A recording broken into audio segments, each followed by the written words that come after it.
Let's not tarry. It's time. Pingaholics, I'm live. Let's watch this GGG interview with Try. I'm not even doing the whole starting screen shit. Shiz, sorry. Damn it. Demonetized instantly. Frick. And then tomorrow I have a podcast at 1. Alright.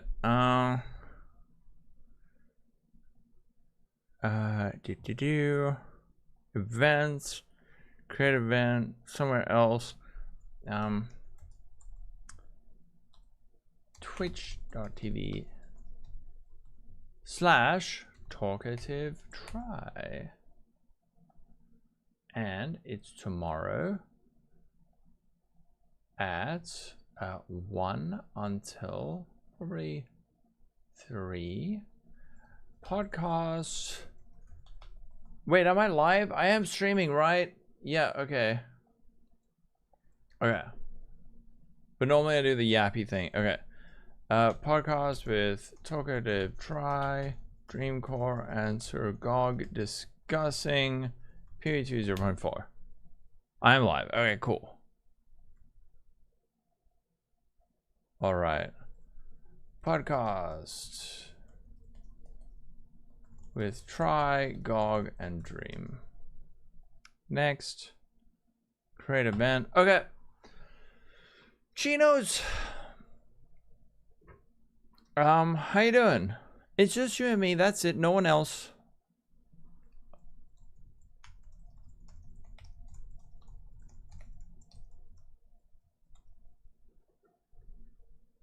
Shadow. How you doing, Shadow?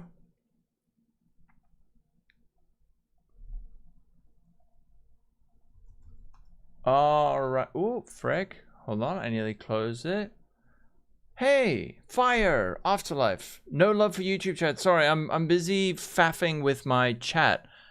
Normally this is this kind of thing I do when that starting screen is up. I'm just like getting all my chats ready and stuff. Because I can't do it before the stream is live. And Mr. Chansey, how you doing? Let me get up my... Hold on, wait, let me do that over here. Okay. 56 quadrillion 754 trillion 267 billion 987 million 98,625. Good grief. At another episode of this. Wait. Toshiro! Thank you for the 51 months. Hi, I missed this last night. We're gonna watch it now. Can you guys give me... Can you give me 1 minute, please? If you don't mind. I just want to put some ice in this water bottle because it's quite like... It's quite humid today. So I just want to quickly grab some water. Sure? Okay, thank you for permission. I'll be right back. And then we'll watch this, alright? Also watch the clip. On my phone. Okay, on my phone. On my phone. Alright, I'm just gonna grab some os. I'm about to end this man's whole career. Just gonna grab some os, okay? Give me 5 seconds. Not 5 seconds. I'll probably be like 2 minutes. If I had just gone when I said that I was gonna go, I would have been back by now. But instead, I'm still talking about it. Okay? Shit, he's counting down. Okay, I'll be right back.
I'm almost back. I'm almost back. Just wait, just wait, just wait. Almost done.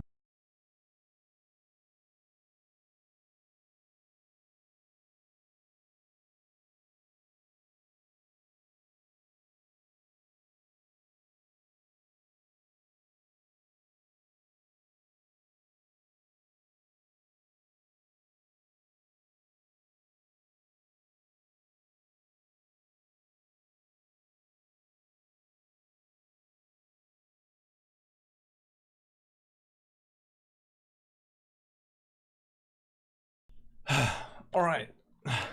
Dead Rabbit, I saw the clip. It wasn't as bad as I was thinking, but it is exactly, yeah, it's exactly what we were talking about. All right, let's watch this thing. No, it's private content creator only drama. Okay, it's not drama, but it's like, do not fear. You do not need to concern yourselves. I want to put chat right in the middle. This is the pod that Talkative Try did with Mr. Jonathan Rogers yesterday that we're gonna watch now. And yeah, let's check it out. I'm sure many of you have seen this, but if you haven't, let's go. Still Sane podcast. I am here. Rue created drama. Oh boy, that's very out of character.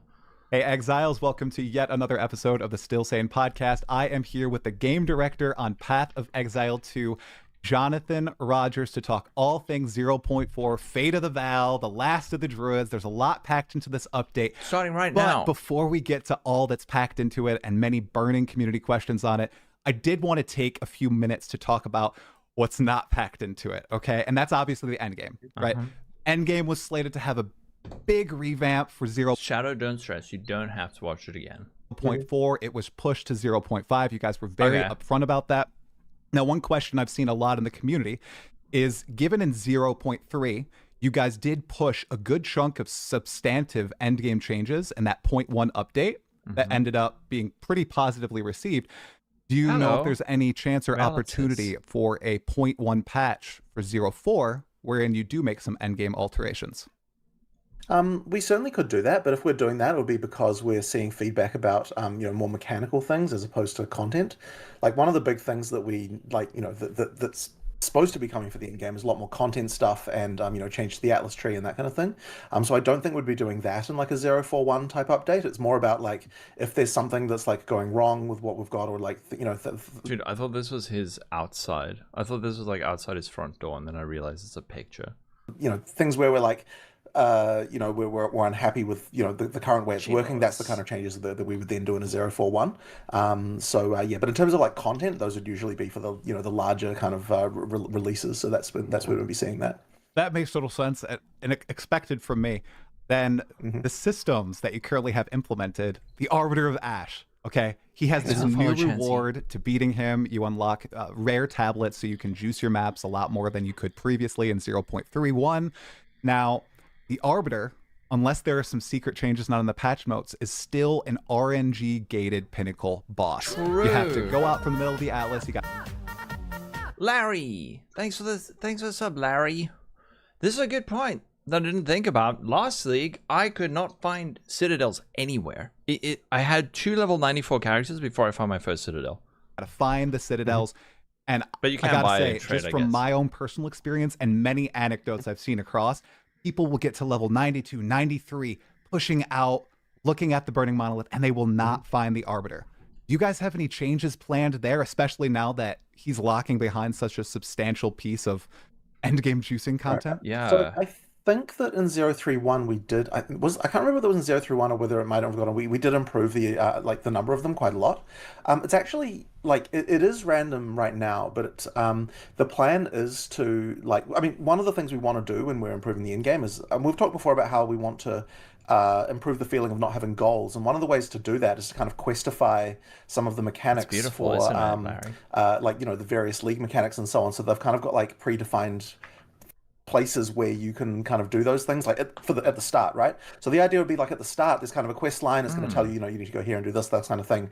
And then it's only once you reach the end of that kind of quest line element that you would then, you know, get the sort of full random like stuff. And so that would mean that, like, you know, for the first time that you fight a lot of this content, there'd be a predefined way to do that.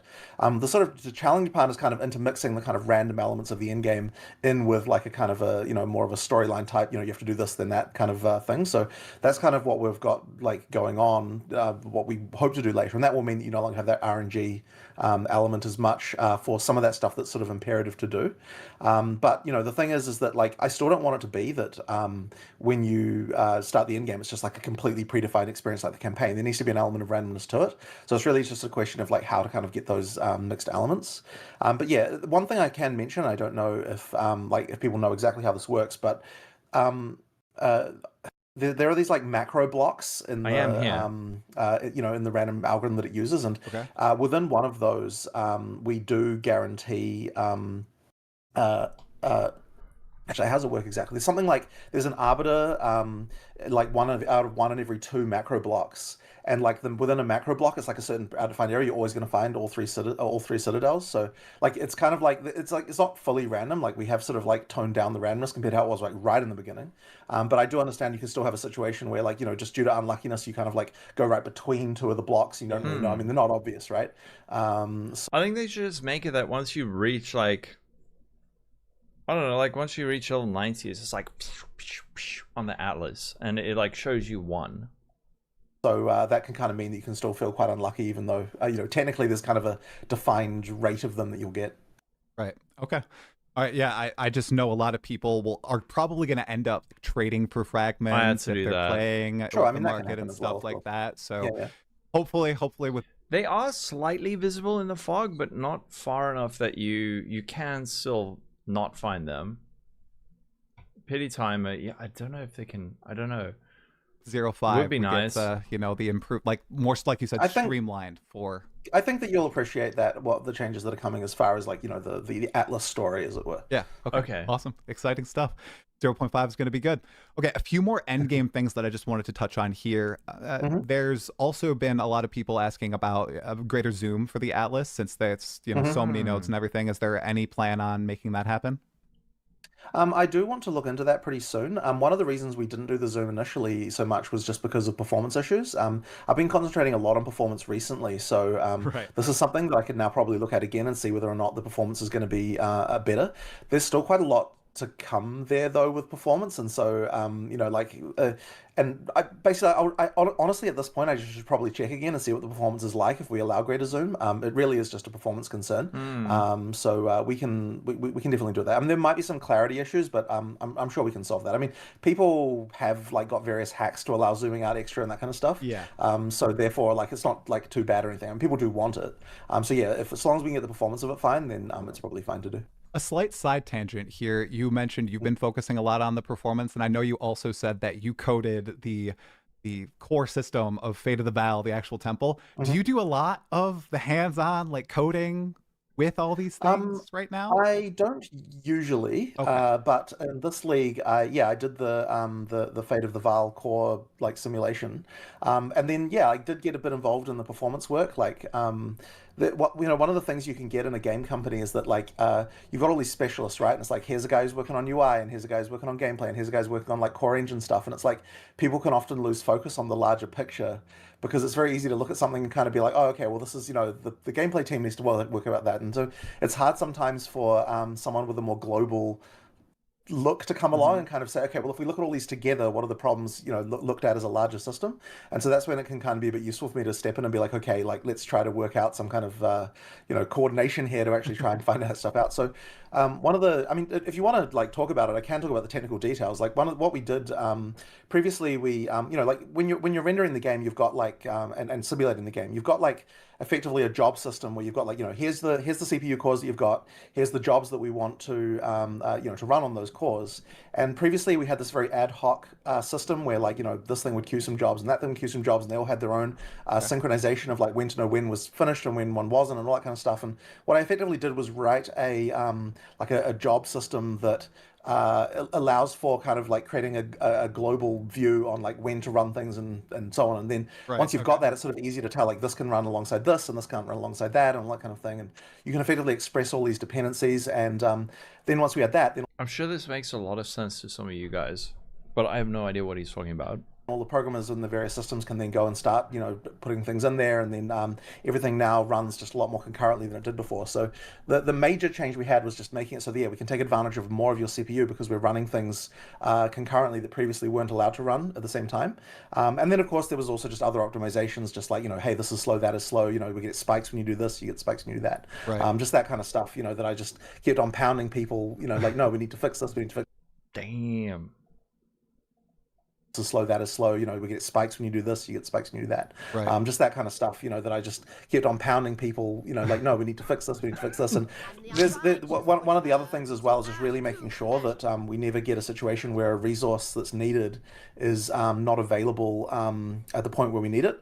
So that's been something we've been focused on for quite a while now, actually, kind of getting all those things sorted out. And a lot of the time that's what leads to spikes, because you go and you use a skill and then like, oh, the texture for this wasn't loaded or whatever it is, and then now you have to wait for that to happen, and so you get a frame spike. So we're just like fixing all of those kinds of problems and generally improving that kind of thing. Well, the baseline performance improvements look fantastic, and I know that was the #1 thing that people had a lot of problems with.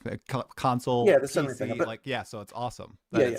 But there's still a lot more to do. Like, I know, like, just even looking at what we've got, like, there's quite a lot more that could be optimized, like, just on a more individual level. And it's still funny the way that you find things, like, just to pick a random example, like, we found out like a week ago or something, that we were iterating through the whole UI 3 times every frame, that kind of thing. Where it's like you look at it. Whoa. Oh shit, what the hell? Iterating through the UI 3 times every frame. And you're like, okay, that's not really very good. Like, it doesn't, it's like it doesn't matter that much. Like, in the end, right, that particular thing only was like 0.3 milliseconds, right? It's not actually adding up to like a huge amount, but like in the, it's like, it's just lots of little things like that all add up to something, which, is a problem, right? Yeah. So you go through things and you find them, you remove them one at a time, and now a funny thing we actually ran into the other day is we actually ran into a problem that only reproduced when the FPS was too high. So we're like over 400 FPS. You actually start to get this kind of problem. And I'm like, that's not normally a problem that you normally run into. I mean, this is in like a test scene that was like really empty, but previously we couldn't even achieve that kind of FPS. Right. So we never found that kind of problem before. Wow. And another funny thing about that one is it turns out that the code for that that was bugged went back to commit number 1632, which I did 18 years ago myself. It was a bug in my code from 18 years ago. It was like right in the depths of the code base. There was like a rounding problem with the that I added that long ago, and so it was kind of funny to see that sort of stuff all the way back in the early history. Okay, that's wild that you have the date, like the date's going all the way back then. You have everything tracked. Yeah. I mean, we've got our version control just goes all the way back to the very first commit of the company from right from the beginning. Very nice. Okay, and I know it's interesting though. Massive improvements. Thank you for the tangent. I appreciate it, Jonathan. Okay, swapping gears back to PoE 2 specifically. So another question that a lot of people have about PoE 2's endgame is the severe punishment for death. Okay, we have minus XP, we have the inability to use tablets. I'm trying so hard to not hover over this chapter bar to see what it is. Map nodes, we lose. Still salty about the feedback video? Which feedback video? Any special things that were attached to that map node when you die. And now we're losing our limbs that we earn in the temple. Oh, so yeah, this is so getting changed. Does it need to be that punishing? Is there any room to like relax a tad on it? I do think there should be some punishment, but what's your opinion on this? So, I mean, it comes down to all of those things have different purposes that are kind of important. So, the XP penalty obviously would be the main one that people would, want to chat about. And effectively, that one, it is important to me that there is a reason why you can't just build entirely glass cannon. Yeah, and agreed. if we didn't have the XP penalty in in-game maps, you wouldn't. You'd just be able to do that. Now, in PoE 2, we obviously removed the penalty that we used to have in PoE 1 during the campaign, and that's because there really wasn't a thing that was giving us, right? So if you're going to have a penalty for death, it needs to be like achieving some kind of gameplay goal, and here what we want to do is actually make the in-game ladder competitive and not just have it that the strongest glass cannon wins. Like, there needs to be an element of like you do need to actually build defenses if you want to get to level 100, and I think probably the major reason why we see a lot of pushback about this is because the community often have an expectation that getting to level 100 is a thing that you should be doing. But like we've never seen it that way because it's kind of like, okay, level 100 is supposed to be the thing that like only the like top people actually do. But I think that what you've had a situation where there's a lot of games where getting to max level is kind of like Yeah, no, not I like XP penalty in the end game, but it's all the other stuff on top of it that people find really rough. like that, like it's not a huge deal, you know. Like if you're talking about like, you know, like traditional MMOs and stuff like that, right? Like getting to max level is just like table stakes to even begin the end game in a lot of those, Yes. a lot of those cases. So because we're not like that, because the ladder is actually competitive, and because you, you know, have a thing where, yeah, you're not necessarily expected to reach that to kind of finish the game, as it were. It just sort of means that there's a bit of a different situation. So I think some of it can just come down to, like, you know, what are we doing to communicate the fact that level 100 doesn't have to be your actual final goal. You know, and like to be honest, like the last few levels of like getting from like 96 or something to 100, it's not like you're getting a huge amount of power for doing that, right? Like, especially in PoE 2. In PoE 1, it can be a lot. Like, it can be 96 to 100 can be like another medium cluster. In PoE 2, it might not even be enough to get to another notable wheel. Yeah, like 95 to 98. For 4 passives, it's not like the hugest deal. Like you get a much larger amount of power from just like all the other stuff you're doing. So that's what that penalty is doing. Now the map, removing the stuff in the maps penalty, the specific problem that's solving is that we don't want it to be that there's an incentive to kill yourself and fail the map on purpose in order to re-get some of the rewards in the map. So effectively what we do is remove all the rewards in the map once you die, specifically just to prevent that kind of item farming abuse that we'd otherwise have there. So it's not like I want that penalty per se, it just fixes the exploit you'd otherwise have. So if we had another way to address that, then we would just not do that. It's entirely just down to that particular thing. Right. So I mean, that's sort of an example of thing. Now the limb thing, I just thought it would be a cool... That's cool. Yeah. Can't they make it so that if you fail a map, that like node on the tree, on the atlas becomes dead and then you progress? I think, because the thing that sucks is like, the thing that really sucks is you lose all the stuff on the map, then you have to run the map again, and then you can go to the next map. But if you fail it, then it can be like, area failed, but you can go to the next one. That would be a cool thing. Like that was just like it's just one league. Like I just thought it'd be sort of fun thing. I do like occasionally having like quirky and out there mechanics. So yeah, that's what that one's about. Yeah, that one was a little jokey. I did have one other one that I wanted to touch on too that I didn't include in that list. So when people juice maps now in PoE 2, the more mods equals the less portals. When you have maximum number of mods on your waystone, you get 1 portal. Do you think that might be a tad too punish? Like would you ever swap it to 2 portals?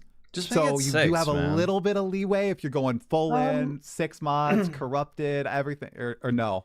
You like the max punishment there? Yeah, no one likes that. Yes, I like the fact that you go down to 1 life. Like the hardest content is 1 life exactly. I guess the thing there is, once again, like there's the expectation. Like I would hope that most people towards the end game aren't dying most of the time. And really, there's a bit of a communication element here too that we're trying to do, stage of grief, which is to communicate the idea that if the maps are too hard for you, then maybe run less mods on them, right? Like make it less hard for yourself, so that you get a little bit of that sort of easier time.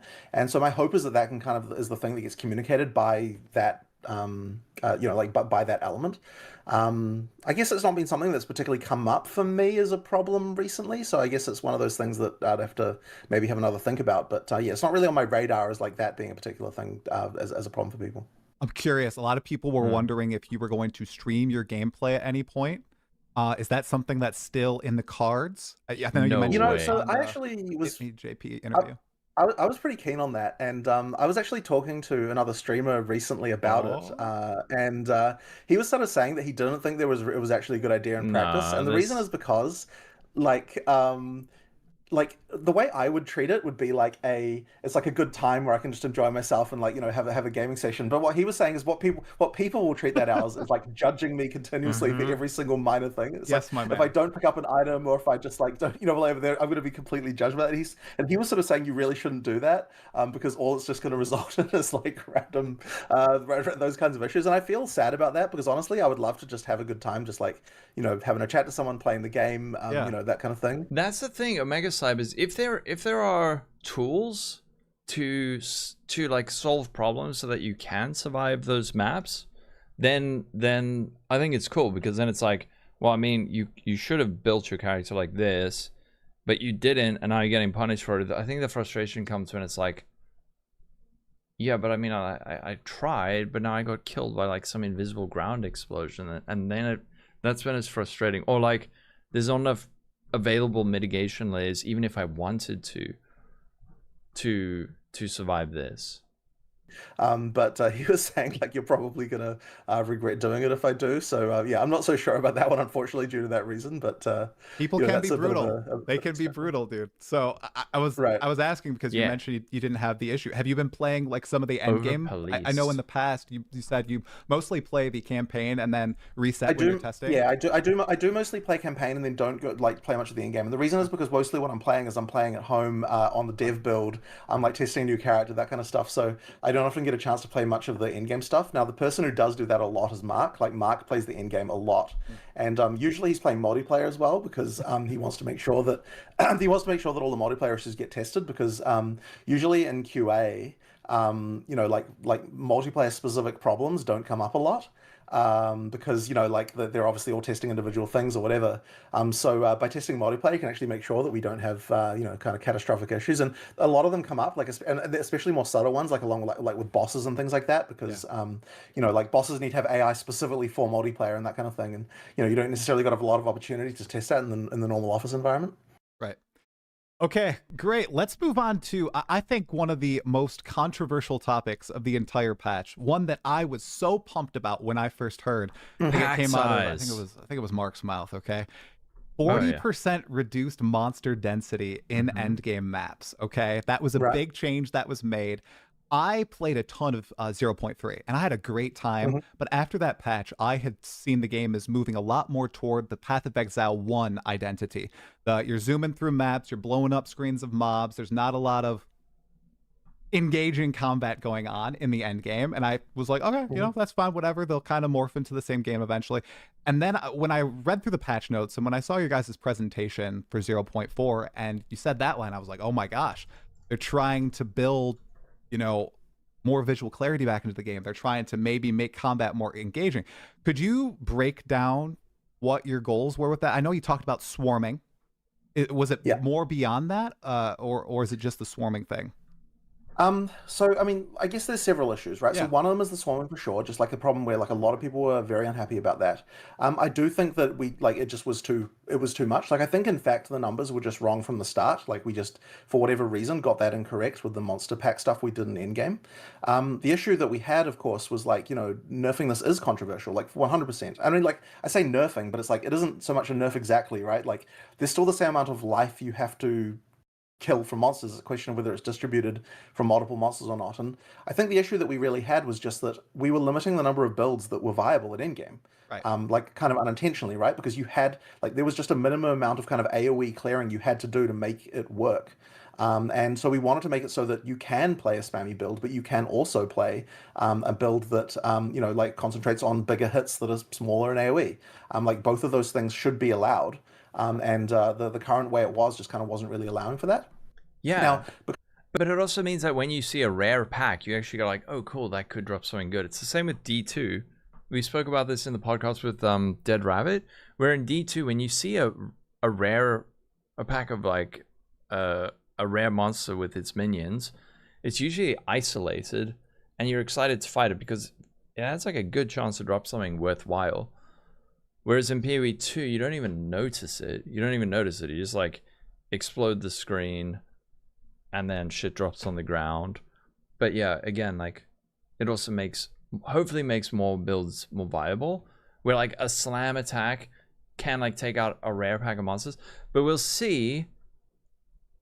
They don't feel special at all. No, yeah. You just blast right over it. It feels just like I don't know, a white mob that drops slightly better stuff, but you don't pay the attention. Atlas tree, and especially what we'll do later on, you know, there's like, you know, and just like general speaking, you can add more monsters, you can get more of that stuff, right? So that can still happen. And so I don't think that it's going to end up being, you know, like something where you just feel like monster density is like, you know, like I don't want anyone to ever be thinking like, where's the monsters, right? You don't want that. It still needs to be that, you know, like you still want to be at endgame blasting some monsters. It's just that you really need to have it so that it isn't so overwhelming that a person who like, you know, is so that you don't want everyone to feel pushed into, okay, I can only play like the biggest AoE, like lightning spear, this kind of stuff, you know, type of thing, right? Or like whatever is the most spammy. So that's really the key goal there. Yeah, you don't know it, but like in D2, you always notice it. D2 you can always see it. trying to find a place where you see it. The thing, D2 is like so good. It's so good. Look how like crisp and well defined everything is. When it's got like absolutely perfect visual clarity. And it doesn't need 7, like look here, there's like 3 monsters.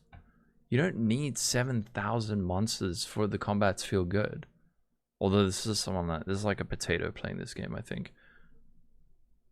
And I'm just trying to see where you see a rare. Wait, is this guy taking 12 hours to get through normal? What the hell? Where's a rare pack? Oh god, they're fully exploring everything. I just want to find them finding a rare pack. Toxic? How am I toxic?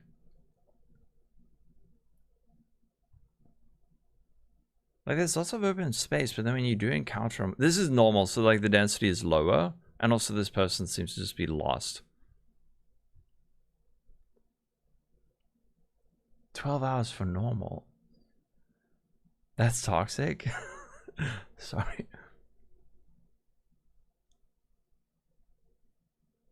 Oh fuck. Please show some combat. Wait, here's a rare pack. Oh no, this is Ice Hulk Riftwing.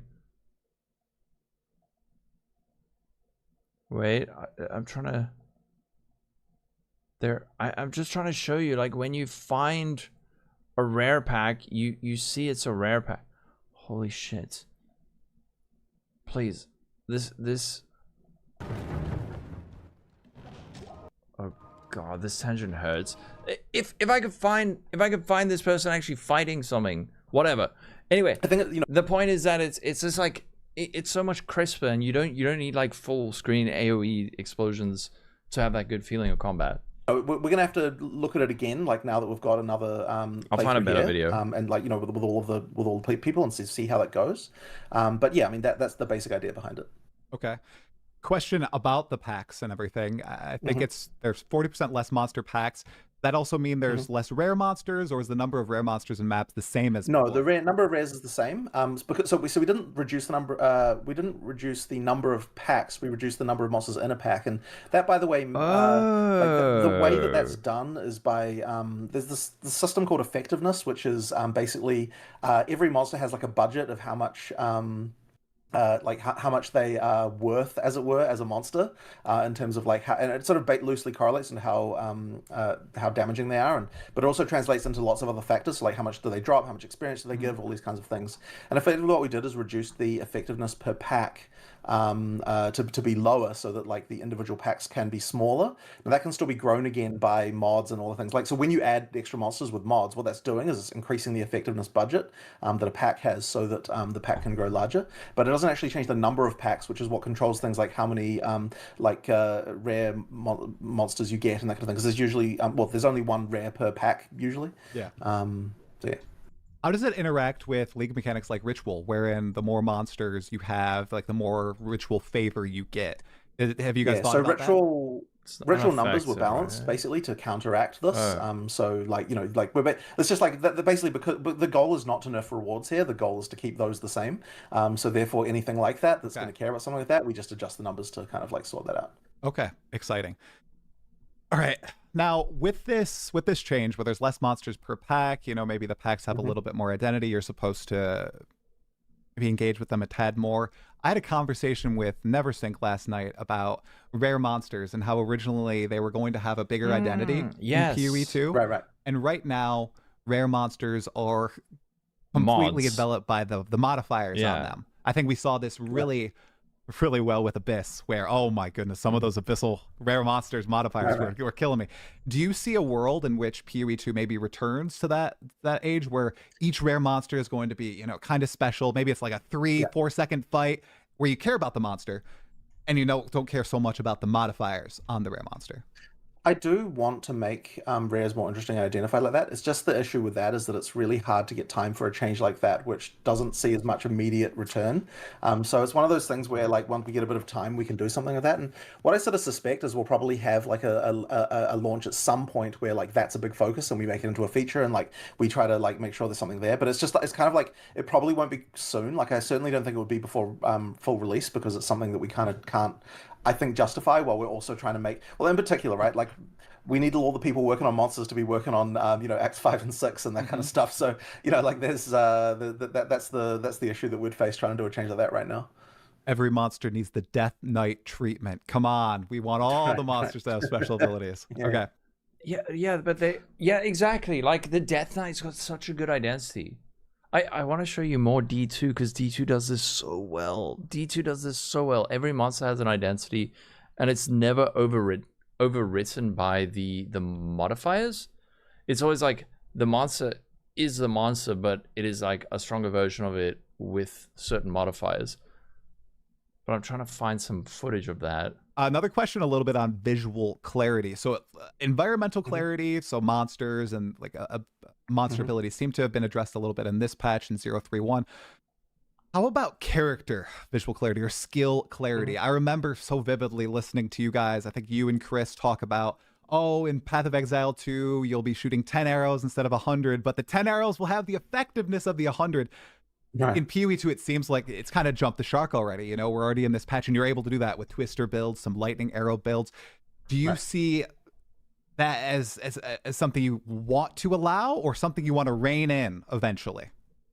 It is a very tricky balance for sure, but look, we are trying to improve the worst cases, right? So I mean, there was that.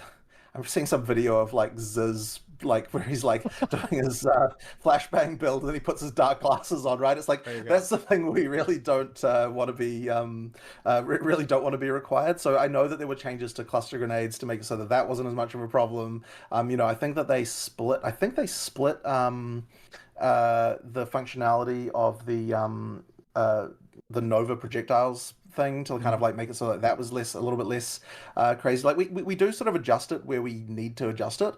And like I know that there'll still be more that we can do as well. Like there's still more temporal culling stuff we can do, which is like a new culling system where we can add things in to make things a little bit less spammy. There's stuff like that going on. Like just a couple of days ago we were Wait, I found a boss pack. Wait, look. He's fighting a boss pack. It's well defined. These monsters maintain their identity. These are like fire-breathing demons. They're still fire-breathing demons, even though this guy's rare. But they're extra fast. And now this shit is scary. But look, there's like the rare guy. And he's just fighting this one pack of monsters. This guy's build is horrendous. But anyway, that's my point. Like, and you know that when you kill that guy, you could get that epic drop. Around a bit with the ice explosions, the shatter effect, because that was like a performance problem people had. Like I mostly was caring about performance when I was looking into that, but like there's things like that we can do to kind of just improve stuff. And by the way, the shatter effect should no longer be a performance problem. It's like now cheaper than the monster that got shattered, so that's good. So there's things like that that we can do. But I mean, it's like really, I think that's just you don't want to ruin the fun for people either. So I think that in a way as well, the monster density change will affect this because it's going to require less spam to be effective necessarily anyway. So, like you'll kind of get that situation where that sort of improves. But look, I just don't want to be seen as like, okay, we're just going to nerf everything, right? Like we are going to do targeted nerfs. We have been doing that. But the thing is as well is that like, people sometimes don't appreciate the fact that the way the stuff gets out of control is not necessarily predictable by us. Like it's to do with the combining overlap of like many different things that sort of come together as like, oh, now this is really easy to do. And like usually when we've seen situations where the spam could be high, we've kind of been like, okay, sure, it's possible to spam this thing and we can see what the limits of the player are. But we've always been of the opinion when we can see that and we can test that in advance that, oh, but no one would do that because like for this reason or other reason, the damage is going to be low. It's not actually going to be worth doing. And so then the trouble has been that like someone finds a way to make the damage good, through some combination of things, and then now suddenly there is an advantage to doing this like crazy spam, and so that's always kind of been the thing that's taken us a bit by surprise with some of these balance things. So really, that just comes down to better balance and just improving, a lot of those things. But I do appreciate that there's still concerns around visual clarity. I mean, so like another one, right, was like ground fire can be annoying and that kind of stuff. Like, there's certain things that can like be really spammy and kind of bad, and we probably just need to adjust the effects in some cases. But the issue once again there is that I don't want it to turn into like maybe this is a bit of a deep reference, but you don't want it to turn into the kind of like Quake 3 scene of like just textures to nothing and all that kind of stuff, right? Like you do want like some level of visuals to look reasonable. So yeah, it's just a tough balance, and we just like have to slowly grind out and get there. I'm sure you've seen or heard the feedback about maybe implementing a visual opacity slider for player character effects. Yeah, I'm not really a fan of that kind of thing, because like look, I understand the desire for it, but that's a band-aid I do fix. think that it's better just to like fix skills individually until you get to the point where it's not a problem anymore. Just making everything invisible, I'm just like not a fan of. I really don't like it in games when like something happens and you don't see it. And like also, by the way, just turning there are a lot of effects. If you made them transparent, they would suddenly be very expensive. Just as a random side note, since transparencies do cost more than opaque things in computer graphics. Wow, that's interesting. Yeah, it's because you have to draw two things in that one spot, right? Like if something's transparent, you have to draw all the things of it that are there. But if something's opaque, then the thing behind it is not drawn anymore. Wait, so making it transparent would make it laggier? Huh? That's really interesting. So because it still has to function, but it's got like a mask over it that's hiding it.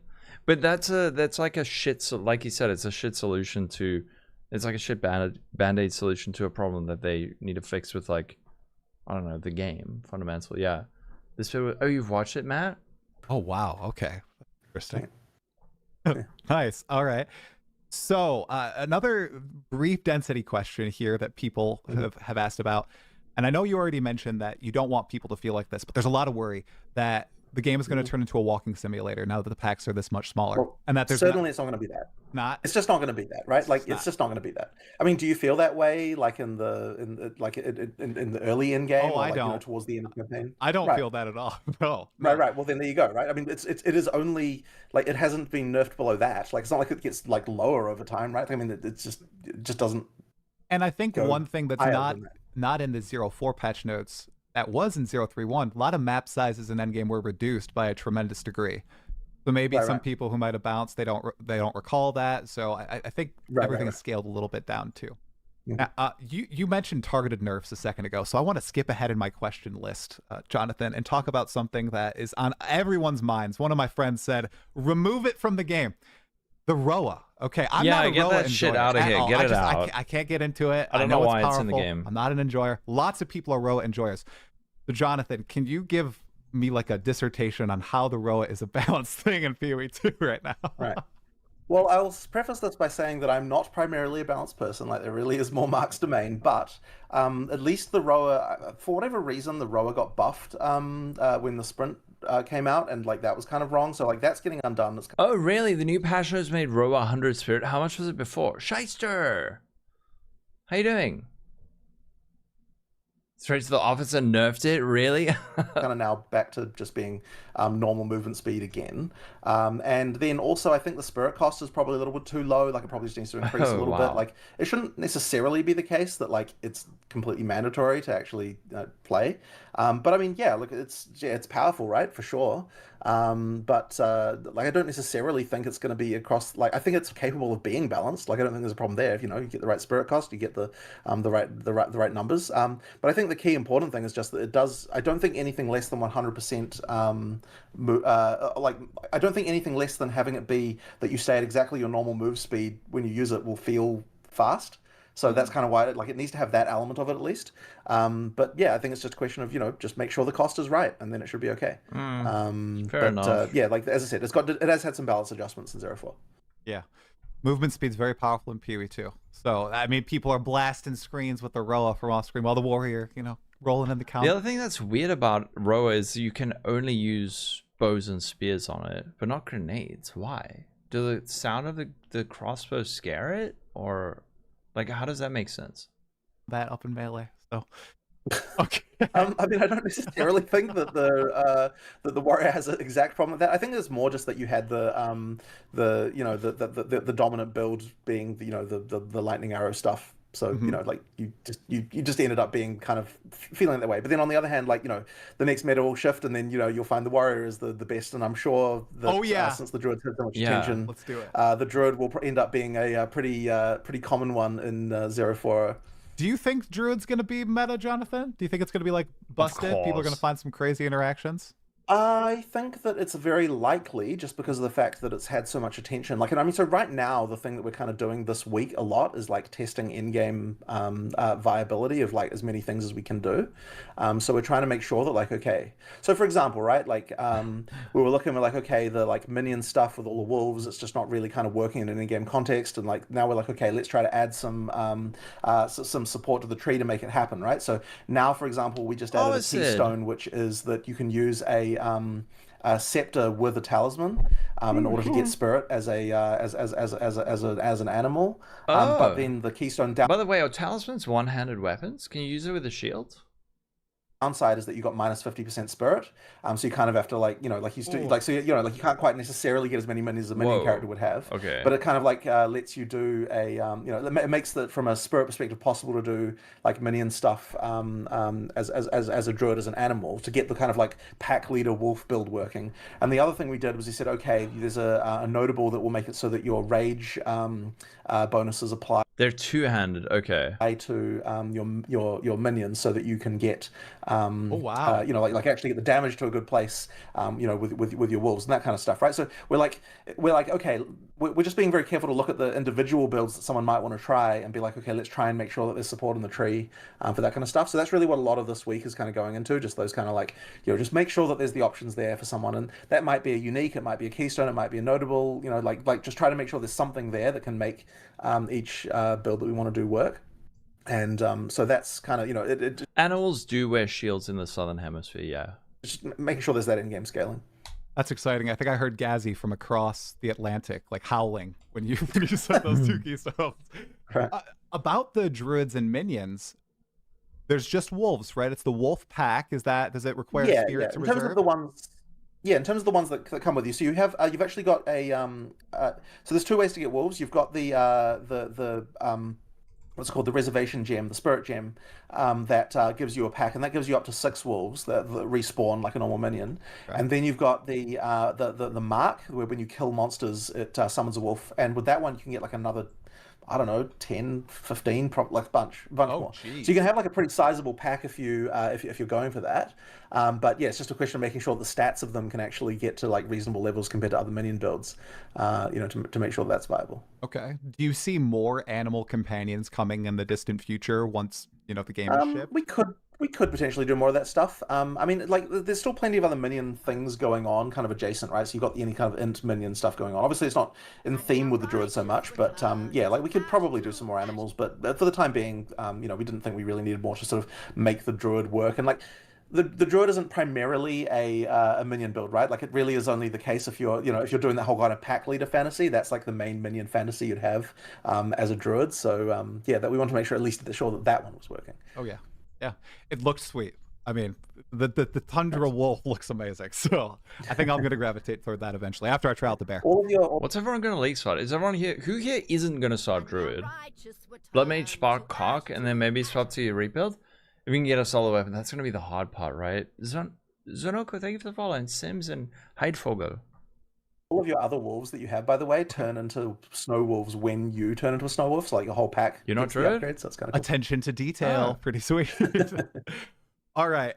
We're going to go back to a little bit of game balance / identity. This is, I think, the number 2 other thing that people have just been piping up about, and that is charge generation, charges, and totems. Okay, Jonathan, so lay it on us. Rage. Why did you guys decide to go with this design of spell totems and ancestor totems in PoE 2, where you require the 3 charges to summon them and upkeep them?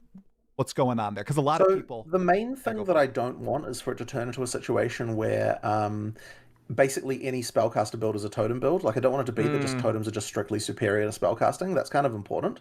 So that's the main thing.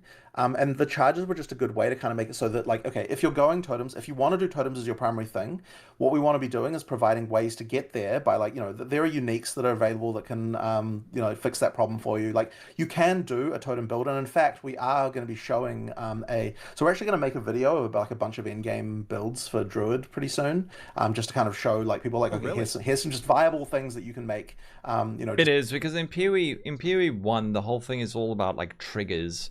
You never do like self-cast. It's always like cast and crit, totems, traps. It's never like you never self-cast. It's always how do I like throw this on a totem or whatever. So I kind of get it. Design team of like, that you can do things. And that's not to say those are all the builds or they're even the best builds. They're just, here's some builds that our design team decided to come up with to show off at Endgame. And one of them that we were doing is the, a pure spell totem build. Like, you can do it, and it's completely viable.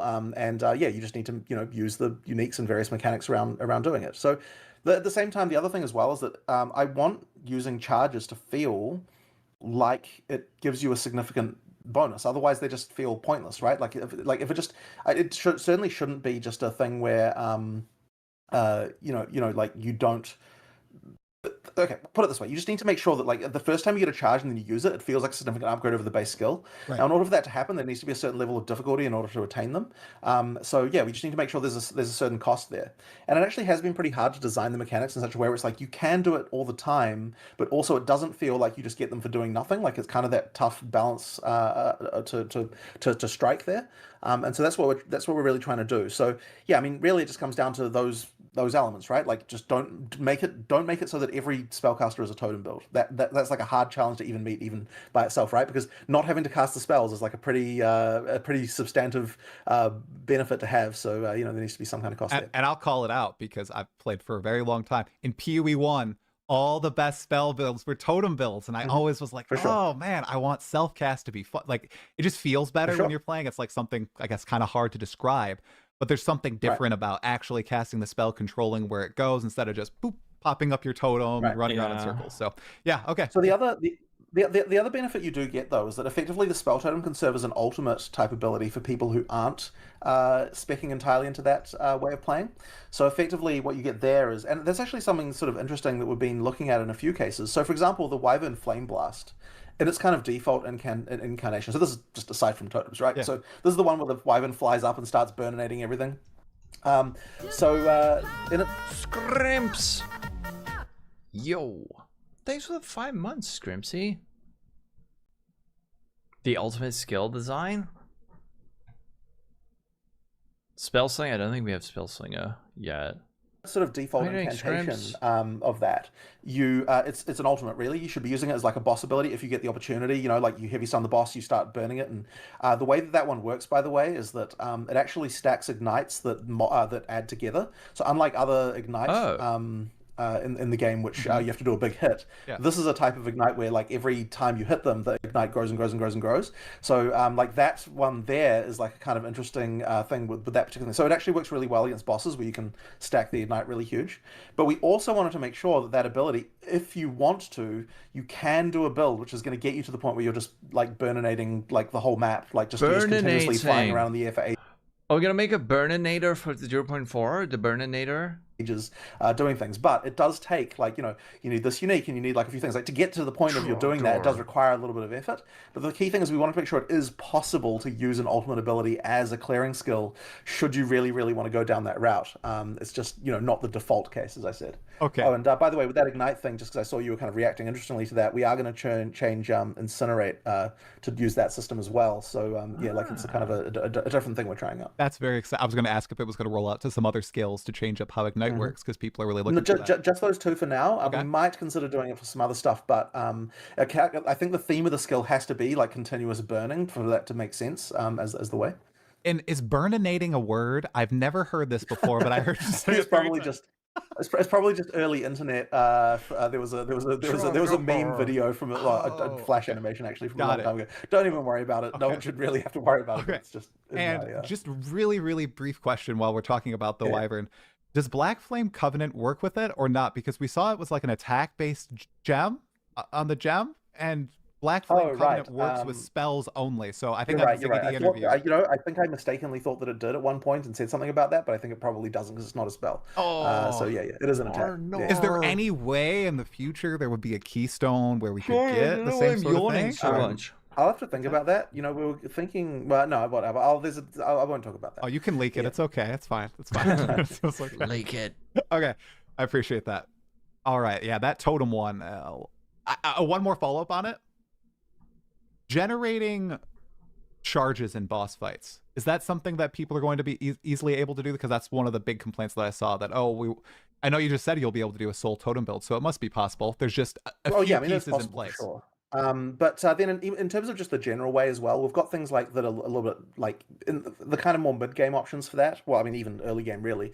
You've got things like Wing Blast that can generate charges. And like, so for example, what we're doing with that is like during regular clearing, it only generates charges very occasionally. For boss fights, you'll generate 3 charges when you use it on a Prime for Stun monster. So you can do that sort of, but as I said, in that context, it's more of an ultimate type ability. So if you want to do the kind of like pure totem build, you're going to need to find a solution to that isn't just in the like base skill set. It's going to involve supports and uniques and stuff like that. Okay.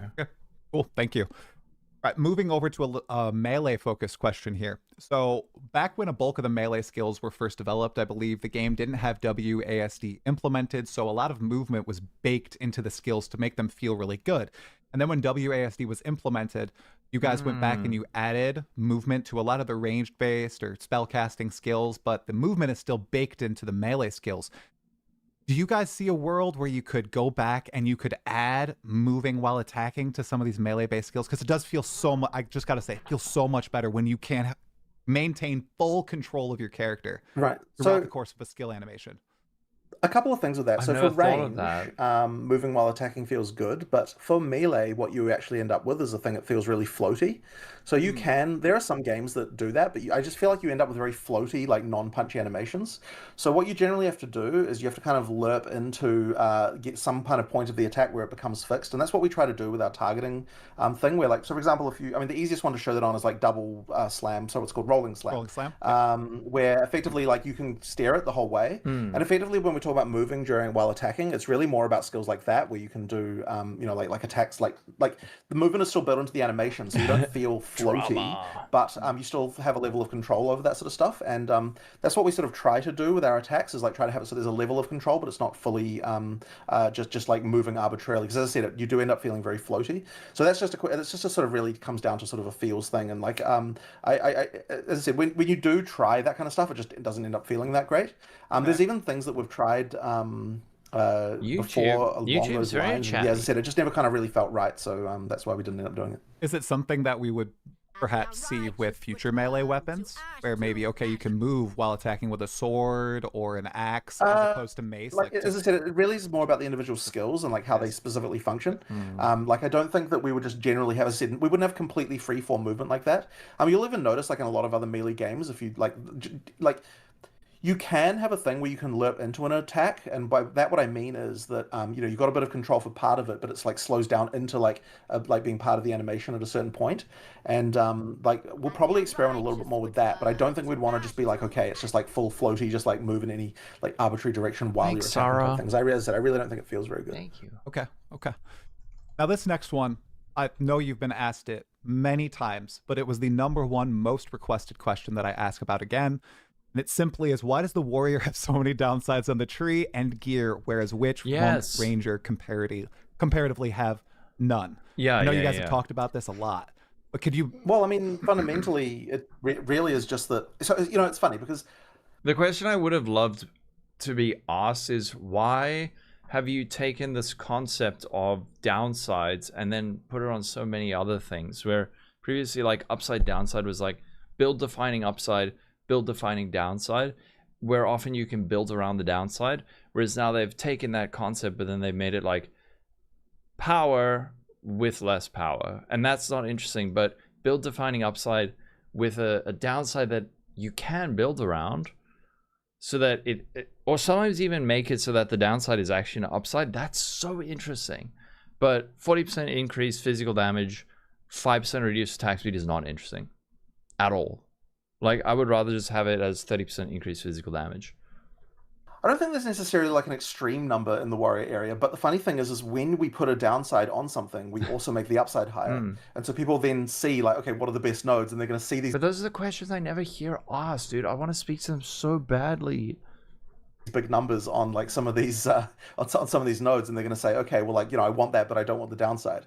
And so it's kind of like the reason that they attract attention is just because of the fact the numbers are higher. If we didn't have the downside on there, obviously the upside would also be lower. Yeah. So it's kind of like that thing. Now, what was that? Sorry. Is it a packaging problem? Not necessarily. But as I said, I like personally, I like the. I mean, there's not downsides on everything, but when you see it, it's like, okay, it's like not as exciting.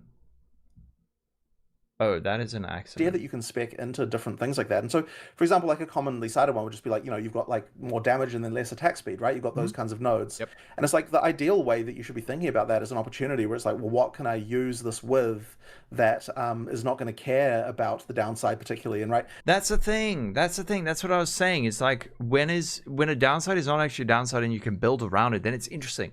But you can't build around 5% reduced attack speed. Yeah.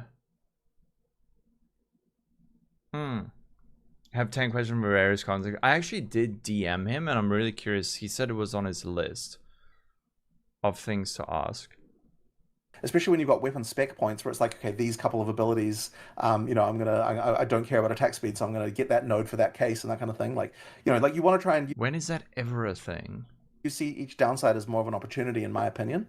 So honestly, yeah, agreed. But that isn't what those nodes are. Honestly, I feel like I'd want to see more nodes like that around for other parts of the tree, right? Like just do more of that kind of thing. No, like you don't want to go overboard with it, right? Like you don't want to like every node's going to downside. That just gets tiring. But yeah, I think there's a few there. I don't think there's necessarily too many there, but they certainly attract attention because of the fact that the upsides are higher on them as well. They do. Yeah, there's not as many curse things on the right side of the tree as the left. Like right. I mean, yeah, we can. Yeah, I think there's room for adding more of those, honestly. Now, how about? No, why? Why? The question should be. Oh God, this is the kind of thing I want. Those are openly advertised. How about the hidden penalties? I know one that still exists to this day is the penalty for movement speed on heavy armor.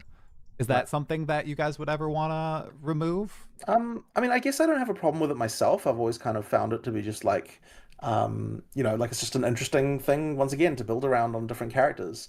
I don't like part of the reason to do it on the heavy armor is just that monkey paw situation. How? Like tanky feeling you can kind of have from like, I'm a strong warrior, and so I think it just sort of works on that level.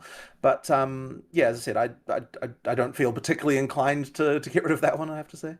Yeah. All right, now I know you've been asked about this a lot. I think if you added a rhinoceros mount for the warrior, I think all your problems would be solved. And people could like ride on the rhino, wielding the giant mace, feel like they're on the Roa. Be good. Well, I don't know about a rhino, but yeah, we'll see. I suspect that more mounts is more of a post 1.0 type of feature. Okay. Let's see here. Oh, this is a good one that I'd like to hear you talk about, especially considering we're getting the Druid. So last patch in 0.3, you added the ability to instantly weapon swap, as opposed to it having a delay in 0.1.0.2. But I didn't see a lot of builds that utilize the multi-weapon swap capabilities. They usually stick to just one weapon. Now, moving forward to 0. Dude, I still don't know if this is because I'm bad at the game or if it's just not that good. I don't know. How many of you guys are using weapon swap in like all your builds? Or in any of them? I know you're encouraging the form shifting and all that. Do you have I do sometimes. You have thoughts on why people aren't specking into multiple weapons, like a quarterstaff and a spear or a crossbow? 100% most of the time? Okay. That unusual. Like, I mean, you certainly do. You use it most things. I did it on the Blood Mage build last week. On the Grenade build. I mean, I think, yeah, I probably could do it. Just sort of like applying a big shock or something like that. You haven't played enough to develop specific questions. Huh. Okay. Full web swap build decomposer Pathfinder using 0.1 for a curse setup. Especially strong while racing, but literally all your endgame builds use it somehow. Okay. Mostly apply a buff or debuff to get attack skill movement. I need to use it more then.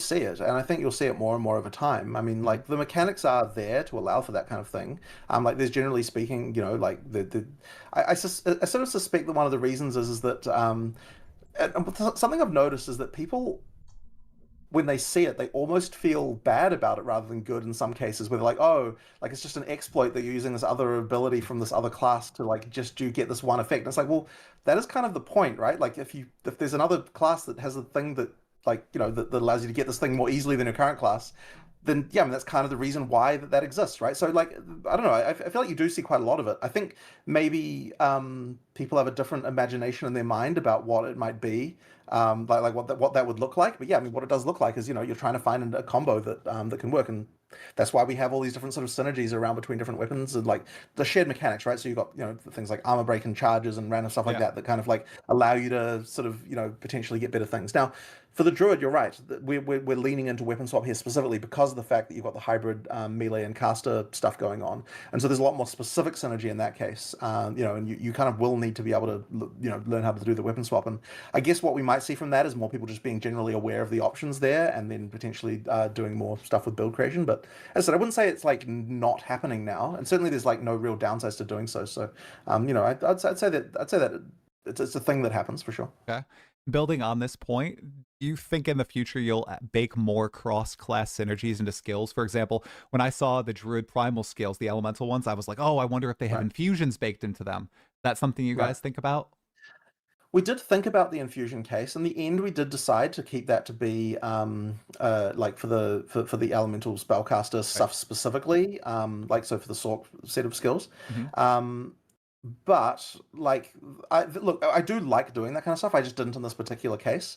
It didn't feel quite right because there weren't like it didn't feel like there was a full elemental cycle in the same exact way that the like to justify the infusions being in there, and it would feel a bit weird to just have like one skill or two skills like have it. So in the end, it kind of, you know, we decided to not do the infusions and just keep it as a mechanic for the sock. Okay.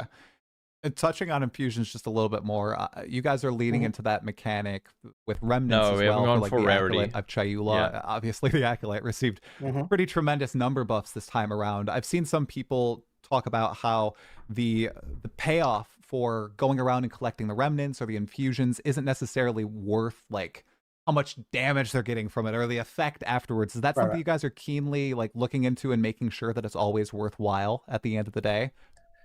I think there's a few things going on with that that really just come down to a lot of balance numbers. So like one of the things that I haven't been doing this work myself, but Mark has, is we've been increasing the durations of a lot of things in this balance pass. Like one of the things that in PoE 1, the sort of standard duration for something was kind of like 4 seconds. In PoE 2, it kind of needs to be longer to actually be worthwhile. So like 6, 8, and 10 in some cases. So generally speaking, like a lot of these numbers have sort of ended up as the similar numbers to what PoE 1 had for certain things, or just like people just used to being like, okay, if you've got a duration, just put 4 seconds as a kind of a default. But yeah, I think in PoE 2, you actually need those numbers to be longer to sort of make things work. So that's been a thing to kind of just increase durations to make it actually worthwhile. And also means you don't feel as frantic, like feeling like, oh, I have to use this before it goes away and that kind of stuff. Like there's just a lot of that sort of stuff that can kind of improve the feeling of that. But the other thing as well is just increasing the there's more nodes or like buffing nodes that make pickup radiuses be larger. There's like another axis that you can do to kind of make the like it should be possible to get your pickup radius to the point where like it effectively like changes the dynamics of entirely, so you don't have to worry about actually going to pick them up. They just kind of come to you because the pickup radius is far enough away. Like if you want to spec into that, right? It's another build axis you can do. So you kind of just do this stuff. And so as I said, it's more of a question of just balance numbers, I think, to sort of get the feel right. The durations of things really goes a long way to that. Okay. Swapping gears over to item rarity for a little bit. Now, in this interview with Ziggy D, you and Mark mentioned that in the future, and I'd like to clarify, you guys are going to remove item rarity from gear. You just don't know what to replace it with yet. Is that correct? I'm not going to promise anything because like we can see how like things go. But like as I said, right now I would prefer to remove it, and it's really just a question of what to replace it with. So that's like kind of my feeling about it right now. But yeah, look, it's gonna. There's still some arguments in the other direction, but look, this seems to be generally what we prefer. And at this point, I'm sort of pretty sympathetic to that, so that's what I prefer to do. It's funny though because it can seem trivial, like oh, surely you can come up with another mod to come up to replace that, but it has to be on all gear. It has to have some level of like it has to feel like it's something you can specialize in that isn't damage on your build that you actually feeling meaningfully need, which is quite tricky. Like in order to make it so that there's like something that you're trading off when you're getting these mods on your gear. So I don't think it's like okay to just be like a completely junk useless mod. Like there needs to be something where it's like okay, any character might want this, but it's also something you would only want to worry about at the point where you've already like sorted your damage and resistance and other sort of problems. So like that's the kind of thing that it needs to be able to do. It just needs to not affect currency, man. Like, if it was just for magic finding uniques, then it's cool. Then it's like a thing that you do. But now it feels mandatory because if you don't have it, you're finding like far fewer divines. I don't know. So yeah, that does make it tricky. I will just say, I had 0% item rarity and 0.3. Had a great time, you guys. How many Throw that divines out you Sure, find? you don't need it. Like You you don't don't. need It it. absolutely is not. Oh, it's on 1.15 times. Necessary. Yeah. I do think there's a lot of misunderstanding about exactly what it does and how much it affects things and so on, and that doesn't really help.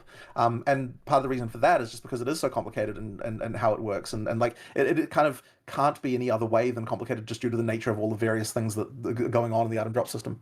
2 follow-ups there. Have you guys ever considered releasing the kind of formula behind it because there's been so much community speculation, or is that something you want to keep close to your chest? We really don't want to do that because item drops are something that you want to be able to tweak how they work and so on. And like, there's like it would mean that every single time we change anything, people would be like on us, like rats up a drain pipe.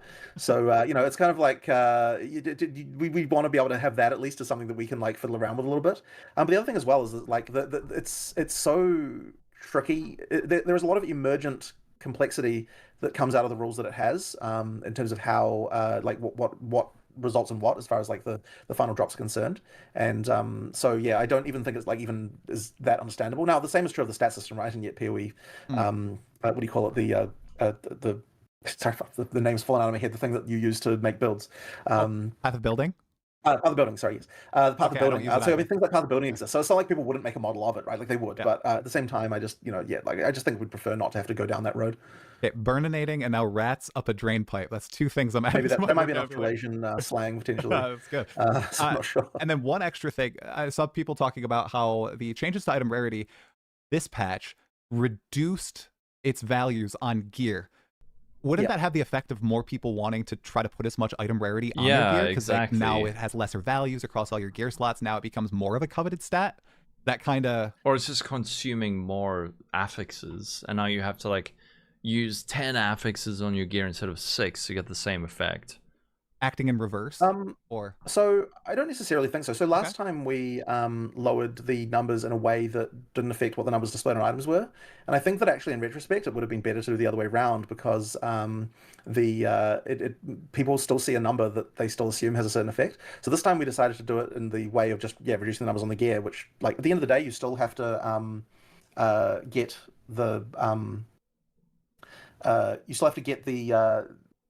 the mod, like you still only get 1 mod per gear slot, right? So right, like it is a strict nerf to what you can do. But I believe that we also adjusted the formula at the same time. So like in terms of what the max that it affects. So as far as I'm understanding, like it means that like you don't need more of your gear to have item rarity on it. It's just that the display number and the cap is now lowered at the same time, so that you kind of like you've got that. But what's the point of that? Feeling of like, okay, like I can see this having a lesser effect than what it would have had before. Just sort of communicate that a bit better. Okay, let the speculation run rampant.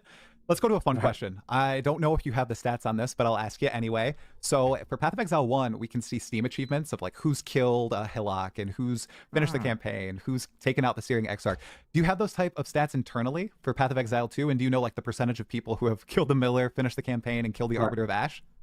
I actually don't know what those are offhand. We can get them. Like we do have stat collection that for that kind of thing. But yeah, it would just be a question. So one of the things with this is I normally only ask for stats about things if I'm actually got like a change in mind that I want to do in response to those stats. Okay. There's one of these mistakes people can make sometimes where they effectively just like look at a bunch of stats to see what jumps out. And the problem with that is that you can get outliers that then cause you to make bad decisions. So I sort of prefer to be like, before I go and like use a stat for something, I'm like, okay, what would I do if the stat was, this value? What would I do if it was that value? And kind of know the answer to that before I ask for the stat in order to prevent myself from making decisions based on just like looking at a bunch of stats and just finding the outliers. I know that you were using stats a lot, and I think it was 0.2 with volatile plants. You found out that it was killing so many players, and you made changes based on those stats. Had there been any for 0.3 going into 0.4 that have stood out to you? Not that I'm particularly aware of, but as I said, it's not kind of the domain I normally work in for that kind of balance. So yeah, but it's as I said, it's the kind of thing that we'll look into when we like. I mean, a really common situation is if people are complaining about something and we're like we don't understand it. That's a good time to go to the stats to be like, okay, well let's try to find out why what's actually going on here, like what's occurring. Okay. Question about Fate of the Val a little bit and its loot. So we obviously have the temple that we're building. Is this going to be something that's influenced by item rarity, and are we getting drops from here, or are they all in like reward curios and chests and all that stuff? So it's a mix because the monsters in the temple just have regular item drops, and those like effectively get juiced by mods that the rooms can give. So effectively, it can mean that you got the sort of more traditional way that you can juice mods, like you can juice rarity of things in that way. But then there's also particularly like fixed drops in a lot of the room. Like generally speaking, most of the rooms will have some kind of drop with that. But the way that it's often delivered is in some kind of crafting device that you can either use right away or you can take the currency from, or like in the higher levels and that kind of thing. So like there's a lot of kind of fixed drops or like fixed uniques and all that kind of stuff. So a lot of the rewards just come from those sort of fixed elements, which you will know that you're going to get because you've got a certain room. So obviously people have to work out like what comes from what and everything. There's not that many rooms, but then they do at different levels, and so like we need Grimro now more than ever to figure this out. We need the day one discoveries video. Generally speaking, things get more powerful as you go up, and then also you've got the stuff where there's like there are extra reward rooms that you get for killing the architect and that kind of stuff. So yeah, there's a lot of fixed drops in the league for sure, but yeah, more traditional stuff from just from regular monster killing. And how high can you juice up the temple? Do you expect it to be on par with the rewards that people are getting from maxed out maps and the like, or does it? Yeah, it should absolutely be. So I mean, the intention was to scale it into Endgame, like both in terms of difficulty as well as the rewards. So that's why I've got the whole like tier 3 room thing going on where they give mods and like you can stack a lot of that stuff. It can get very, very hard. The thing that I think people should understand, just by the way, which sorry, I had to sneeze. Communicate in some way in the game as well, is that you don't have to keep killing the architect necessarily. It can be a better strategy to not kill the architect and instead just build up the temple with lots and lots of rooms if your goal is like kind of like max endgame juicing. Because the architect has got certain rewards that they can give you with specific reward rooms, but it does like destroy more of the temple when you kill him. So like if you want to build the biggest temple to get like the most maximum amount of just like traditional rewards in the sense of just like juicing individual monsters, the best strategy is like don't kill the architect, instead just like finish the rest of the temple and then build more and get it as large as you can to get the most mods possible. Right. So there's kind of like a few strategies. Like you've got like architect killing, which is going to get you reward rooms. You've got like just build the temple big and just get traditional drops, or you've got like Zeri kills, which is going to getting the Zeri rewards and that kind of stuff. So there's kind of a few different strategies you could have there. Thanks for following. Now this league, one of the big things I saw from a lot of players who didn't play Path of Exile 1. I've got it on 1.15 times, but because of how fast he speaks, it feels like 2 times. PoE 2 was their first Exile game. They saw you guys presenting this league mechanic and their minds just exploded. They're like, oh my gosh, the complexity, this is wild. Have you guys thought about that? Does it get a little bit in the weeds sometimes with it, or can you kind of just build your temple and go and expect to have a good time? You can just build a temple, and like because of the fact that it shows you the squares that are going to upgrade things, like now you can think about it, you'd be like you can be thinking on a deeper level of like I want to upgrade this specifically, so I'm going to make sure like leave a hole here to place the room that goes next to it, that kind of stuff. Like you can think like that, or you can just place things where the bright green is and you'll honestly do fairly well. Like the UI is definitely like a lot better than what we would have done in the past, and it's actually one of the reasons why I developed the simulation myself, because I was writing the code in such a way to make the UI for communicating the stuff as easy as possible. So like one of the things I was initially like is like if I just made this without thinking about the UI experience, it probably would have gone very differently, because when I was building, I'm like, okay, every single thing you do, you need to be able to show the user exactly what it will do to the temple when you hover it. Like before you commit, you need to see that, which means you need a way to like predict the next state before you've actually committed to the previous one. And that's like just like a thing that's like easy to do when you're building it initially, but would have been hard to bolt on afterwards if I just asked a UI programmer to do that. So like it's that kind of thing that you need to think about really early on. And then there's also the whole idea of just like making sure that you can even like by being able to do that look ahead for each option, you can then say like, okay, will this upgrade anything and that kind of stuff. Like it allows you to to get those UI cues and really well, so it just makes it much better for communication with the players. Yeah, I love hearing the game design tidbits. I swear that's my favorite part of all this. Never do temple. I think it looks better in PoE 2. Maybe we'll see once we're in the game, but it looks more interesting in PoE 2. Like just the UI even, that looks more sort of like synthesis-y. Is that a word? Synthesis-y? Okay, you also said that Fate of the Val was your first full league that you built out in Path of Exile 2. It has very in-depth mechanics, it has the new pinnacle boss, it has all these unique crafting capabilities. Is this something that you guys are going to look back to do for the other leagues that were ported to PoE 2 from PoE 1? So your rituals, your deliriums. Do you want to give them the full treatment that I feel like we got with Abyss too? I feel like you might be selling yourself short. Yeah. So I mean, Abyss was pretty good for sure. Yeah. It's just that this one's even just slightly a bit beyond that, and I feel like put it this way, I would say Abyss was reaching the tier of like stuff that a PoE 1 league has been doing, but I feel like this Fate of the Vaal is more like what we kind of want to be doing for a PoE 2 like tier of league in terms of like the amount of stuff going on. Now you're completely right that some of the older leagues are not nearly as good compared to in PoE 2. I mean, compared to the newer stuff, and that really is where 050, like with all the in-game stuff we're talking about, like it's about that, right? Like it's about making all those league mechanics feel more full, have more things going on, you know, like making sure that, you know, and when we talk about the Atlas tree, it's like you know, like a lot of the reason why the Atlas tree is not as good is because there aren't as many things that it can do to the leagues that are in the Atlas. And things like that. You know, there's like stuff like that needs to be addressed. So it's a lot of that stuff that needs to happen to kind of make the in-game feel better. And yeah, it really is about making those leagues feel more interesting. Revisiting what we talked about at the top of the interview with Endgame being pushed to 0.5, what was the decision making like with you guys when you said, okay, we're gonna push Endgame and we have Fate of the Vaal coming out? Is there a reason why you guys focused more on the league, you know, which looks awesome, as opposed to the Endgame core game changes? Was there like a specific reasoning there, or was it a timing thing? That was like a really nice way of asking it. I saw a lot of people on Reddit who were like, why the fuck? Why did they put out this league mechanic when they're wasting their time? It wasn't necessarily a question between the league and the end game, because you need to have a league. You just have to. Like people will not come back if there isn't a league, so like that's just mandatory. So really, it comes down to what other content is going to be in the patch. And it really would have been, if we wanted to push to get the end game stuff done, we probably would have had to sacrifice the Druid, which I really didn't want to do. Oh, okay. And there was a point where we're like, like on the upside, the fact that they're saying like it's taking so many resources. I think that when the endgame change happens, it's going to be huge. It's not going to be like just, you know, a new Atlas tree. It sounds like it's going to be really, really, really big. True, if the endgame, I agree with that. If the endgame change is significant enough, then I think you'd probably have, maybe you would have more people coming back. But remember, we're staying in spaces where like, I don't know, we're like watching streams in Discords, on Reddit, on like Twitter and whatever. Like maybe, I don't know what percent of players actually do that. They might be just thinking about, you know, like 80% of players never engage with that shit. They just like, oh, cool, new league mechanic. And that's it. Yeah. Seraph, thanks for the follow. Not the same content, but yeah, I think it's going to be, I think it's exciting that what they are describing for their endgame update is so big that it's going to like pull resources away from like Druid or... Yeah, Fate of the Vaal looks so cool. We sacrificed the Druid to be able to do this in-game stuff, and we decided, you know what, I think that's probably a worse trade.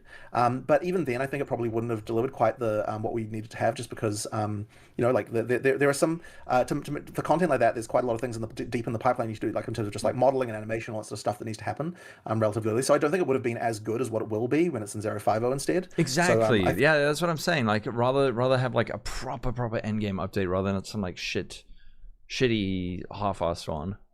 Feel like we would have compromised in two ways. We would have had like no Druid, and we would have had a worse in-game expansion as well. So I definitely don't think it was the right move. I think that's good. And yeah, it's going to definitely be better to do it later. It's definitely fair.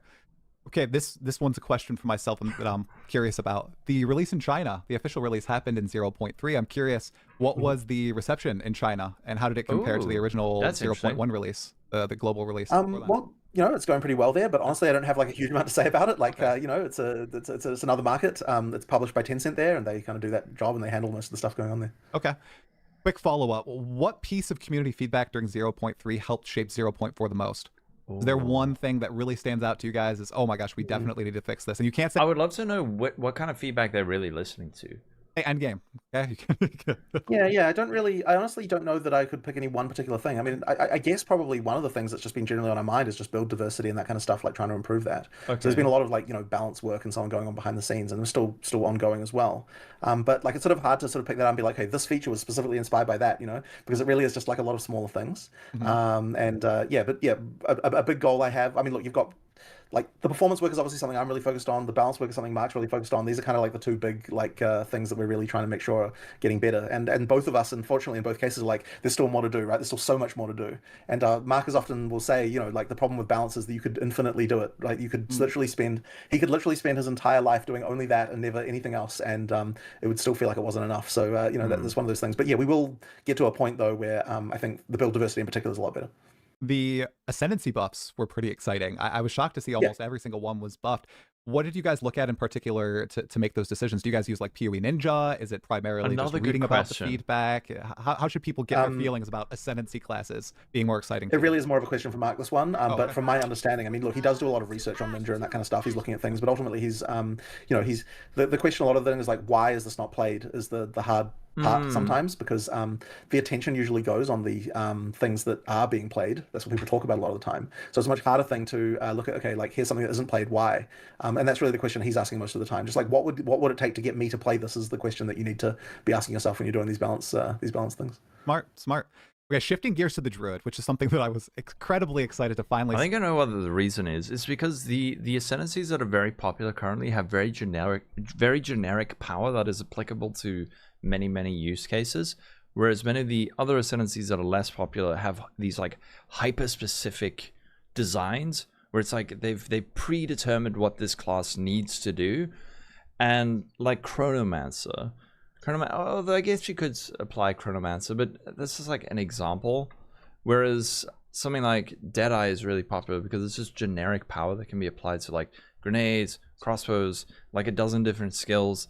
Blood Mage is super popular because it has that like baseline crit. It's just like a crit boost with like survivability. So that's very popular because of that. But then you've got stuff like Chayula Monk, which is, it has like these weird annoying mechanics that are weird. I think stuff like Smithy Guitava's going in a good direction where it's just got like generic power, but it's got those couple of points that are just so bad. The like the summon weapon and stuff.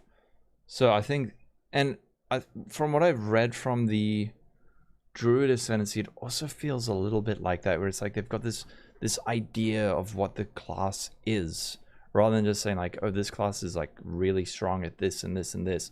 It's like generic power buffs. New Pathfinder is also cool. Yeah, that's got some like generic creative power boosts. They want to remake. I think they will, but I think that's why a lot of classes aren't played. Not Invoker? Meta, yeah, something like that. But the thing that's good about Invoker, it's got like generic power everywhere else. You want Wyvern Shaper Beam, Rolling Magma Slams. Titan's good. You need a skill to proc volatility. Okay, maybe Chayula wasn't a good example. But like there are some Ascendancies where I don't know, it's like not generic enough. Titan Wyvern. In Path of Exile 2, after waiting for it for so long. You guys introduced two initial Ascendancies, the Oracle and the Shaman. And while they look interesting, they didn't necessarily vibe with me. I have to pose to you. What happened to an Unga Bunga shape-shifting focus like Ascendancy, where it's like, oh, you get bonuses for being a bear and swapping into this different form? Is that a plan, or is that something you guys want to refrain from, since shape-shifting forms have kind of been baked into weapons? And I know you don't really want to attach Ascendancy to a weapon. Generally speaking, Ascendancies don't do things that are like, we try to make it so they can be used on many classes with many builds. And so if we just said like, here's the shape-shifting Ascendancy class, everyone would just do that, and then there kind of wouldn't be any room left over for other things. And so that's why we would prefer to not do that if we can. I think Mark even already said that, like, we might do a more shape-shifting focused class for a third one, but if we did, it would have to not even say the word shape-shifting in it. It would have to be like very much implying shape-shifting and have a lot of bonuses that make sense and be in theme for shape-shifting, while not necessarily actually requiring you to be shape-shifted in order to make it so that it can work across many things. And you'll see that across all the Ascendancy classes. Like, we really try to make it so that they're as generally applicable as possible, while feeling like they're very specific. Yeah. What was the craziest part of creating the Druid the past 5-6 years?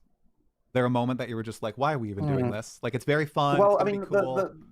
I think I've talked about this before, but like getting the wolf was a challenge. That's interesting. And like there was periods where we even cut the wolf, right? Like there was a period where like we're not doing the wolf again, we're going to do something else.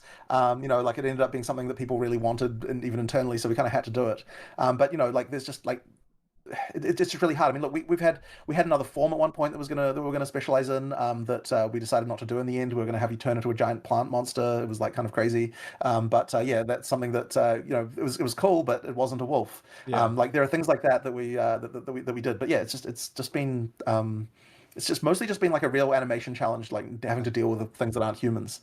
Was there a much harder. particular iteration of the Druid, whether like a skill or an Ascendancy or a form that you haven't talked about that you were excited for?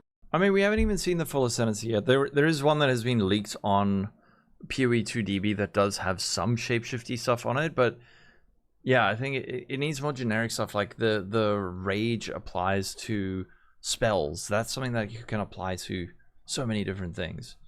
But the moment, I guess the moment you go like 50% more damage while in werebear form, then it's just like, okay, now this is the werebear Ascendancy. I don't know. Maybe. But you had to cut? Anything that Yeah, so definitely the plant monster. It was really cool. Like it walked Feisty around on kitty. vines and it had this like kind of interesting just like feel to it. I mean, it was a similar. It was the same type of creature as Bramblegast. You know, like we're like you're gonna be like Bramblegast in terms of like walking around. And it was pretty cool. But as I said, it kind of just didn't really work. And like you do some vine slaps, and then we're kind of like, okay, pretty much the rest of the skill set of this, when you actually try it, just ends up feeling like the same sort of stuff that you had with the nature stuff on the class anyway. So you know, like it was cool to be that thing, but it just kind of didn't really make sense in the end. And people are really vibing with the plant skills too. I see everybody excited to be farmers and to water the plants and everything. Did you expect that sort of reception? Because I'm kind of shocked to see everybody. I mean, I'm glad that we have people like Try in the community, because he represents probably the vast majority of players. Like compared to ultra sweaty tryhards who have like multiple mirror builds on day 3, he's probably giving like a more relatable recounting of like his experience in games compared to probably me and most other streamers. Really happy with it, honestly. So like you know, the watering the plants thing came relatively late. Like it actually happened while we were trying to work out what support gems we could have for the lightning for the thunderstorm skill. It used to be called Lightning Storm, in fact, and it just had lightning. And I was like, we were trying to design supports, and I was like, okay, like I need to find something else interesting for this to do. And it wasn't the supports. Something like that. But anyway, there was some point where we changed over to be like, okay, let's you know, let's add another mechanic to this that can actually make it so that it interacts with the other skills in the class. And I was really happy with that one. And I suspect what we might even end up doing is have the watering concept come onto the ranger at some point in some way. I'm not quite know how yet, but at some point I'll probably try to come up with that, because I think it kind of can be quite cool. And we did add all of the watering features to all of the plants that the ranger already has. Oh, really? Okay, so there's some. Yeah, so you can water all the ranger's plants if you want. I mean, currently we're required to do something cross-class, but later on I think we can probably do something interesting with that. Okay. I want to swap gears and talk a little bit about bosses. Back in 0.3, you guys tremendously decreased the health of pinnacle bosses, not bosses. He got a ban? Yeah, I heard. Don't feel the same. No, I know. Bosses of maps or anything. Do you ever see you raising the ceiling of those again, so that maybe they're a little bit more challenging to the top end of builds, like something to chase after and fight? The problem with this is that we don't want to limit the number of builds that can be considered viable too much by having the pinnacles be too high in life, and it's especially a little bit. It can be a little bit deceptive when you've got. Actually, I want to get some more water. I ran out of water. I'll be right back. Okay, like 2.3 minutes. Before he said anything in chat, I mean he didn't he brigade the chat? Anyway, I'll be RB.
Yeah, I paused. I'm back. I'm just getting water. A few things that are completely crazy at the moment, We got that like, you know, can sort of effectively make it seem trivial to a lot of people. But yeah, ultimately, it's like the higher your ceiling is on the pinnacles, the higher the well, effectively the higher bar that a build needs to clear to actually be considered viable. And I think it was just kind of not really quite healthy. Now there could still be some adjustment to this, of course, right? Like we'll adjust it once we have a look, but we have to get the balance into a bit more of a like correct place before we can sort of say that like, okay, here's what the life needs to be. And I mean, look, it wouldn't surprise me at all if we ended up buffing some of that life a little bit, but I don't think it needs. I certainly wouldn't want to be like, okay, this is like 3 times higher and like ultra challenging. Because as I said, when he's clues, no, but I think his point was more that in PoE 1, self-casting is rarely a good way of playing a build. It's not necessarily that like the best caster build is totems. His point is that like the right way to play caster builds almost always is to use a trigger, whether it be like some kind of trap or totems or spell slinger or something like that. It's almost rare. It's almost never hand casting. So I mean, what do you mean? Take some blame? Take some blame for what? What do you mean? As soon as you have something like that, that'll become the bar you need to clear for a build to be viable, and suddenly a bunch of builds just get erased. So that's the challenging part there.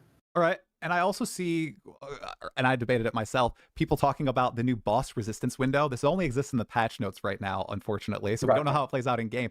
Could you just give the skinny on why you guys implemented it and how exactly it works? He got backlash for what? Can people please just fucking go outside? Like, Jesus. Backlash? It's just to prevent preloading of the boss with like all sorts of stuff. You know, like, so I don't know exactly how long it lasts, but it's not long. It's just basically the first few seconds of the fight. You the boss is resistant to stuff, and honestly, in PoE 1, a ton of bosses. So Jonathan Rogers, actually, in fact, if you technically, if you use Spellslinger, you're using like 14.3% more damage than if you were to use Totems. Can you please describe this design decision and why you have decided to take the game in this direction, where it is disgustingly inefficient? It's like, oh, do you really want to hear that? Do you really want to hear that interview versus like an implication of using totems is more efficient than handcasting? Have this. It's just like I feel like it's just already a thing. In PoE 2 we didn't have it. It's been you know, we're adding it. It just prevents like some of the sort of like weird abuse cases that you'll get with like you know, I'm going to just preload the exact place where the boss is going to stand with all of the effects, and then you know, the boss doesn't even get a chance to move before it dies. So yeah, it's just to prevent that kind of thing. Okay. A little bit of a quality of life feature regarding the endgame and tablets. Right now, tablets, they have different icons on them, but it's really hard to differentiate, especially since there's no like stash tab for them. Yeah, we can probably sort that out. Like, I agree that that's something we just need to fix. I actually brought it up like yesterday with someone, so we might even see if we can fix that before the release. It's possible. Yeah, but I'll check out on that. Okay, cool. But yeah, I agree. It could be changed. Okay, this is a fun one here. So the Path of Exile 2 campaign, swapping gears entirely.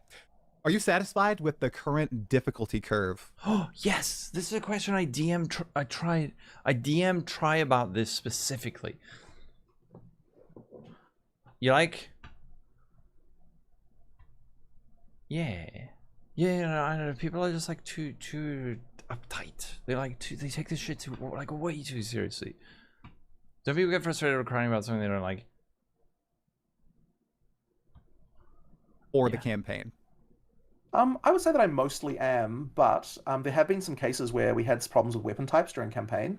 Mark mentioned this basically, where you just had holes in the progression and you wouldn't really appreciate why it was as a player, but like it meant you just didn't get upgrades for your weapon for pretty significant periods of time in some cases.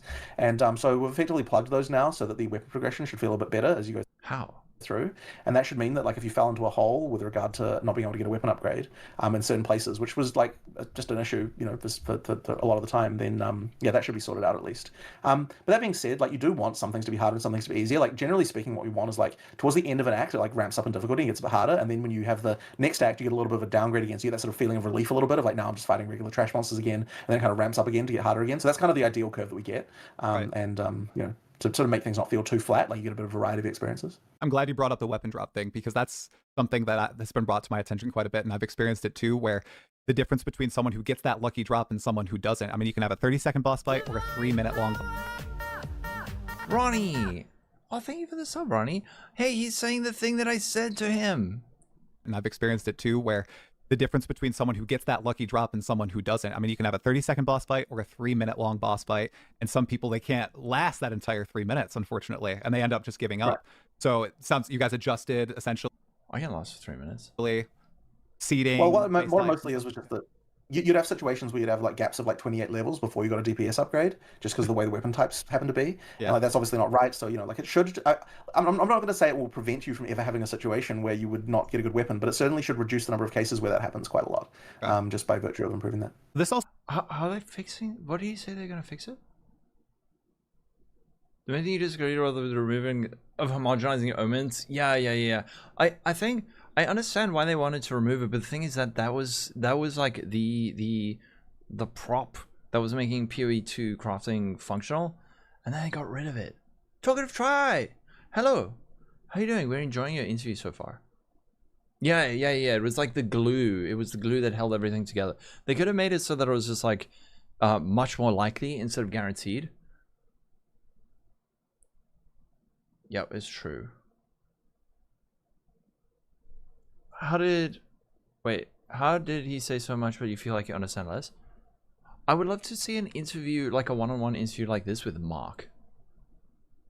I would love to see it. Try, we just got to the part where you're asking the thing that I messaged you about.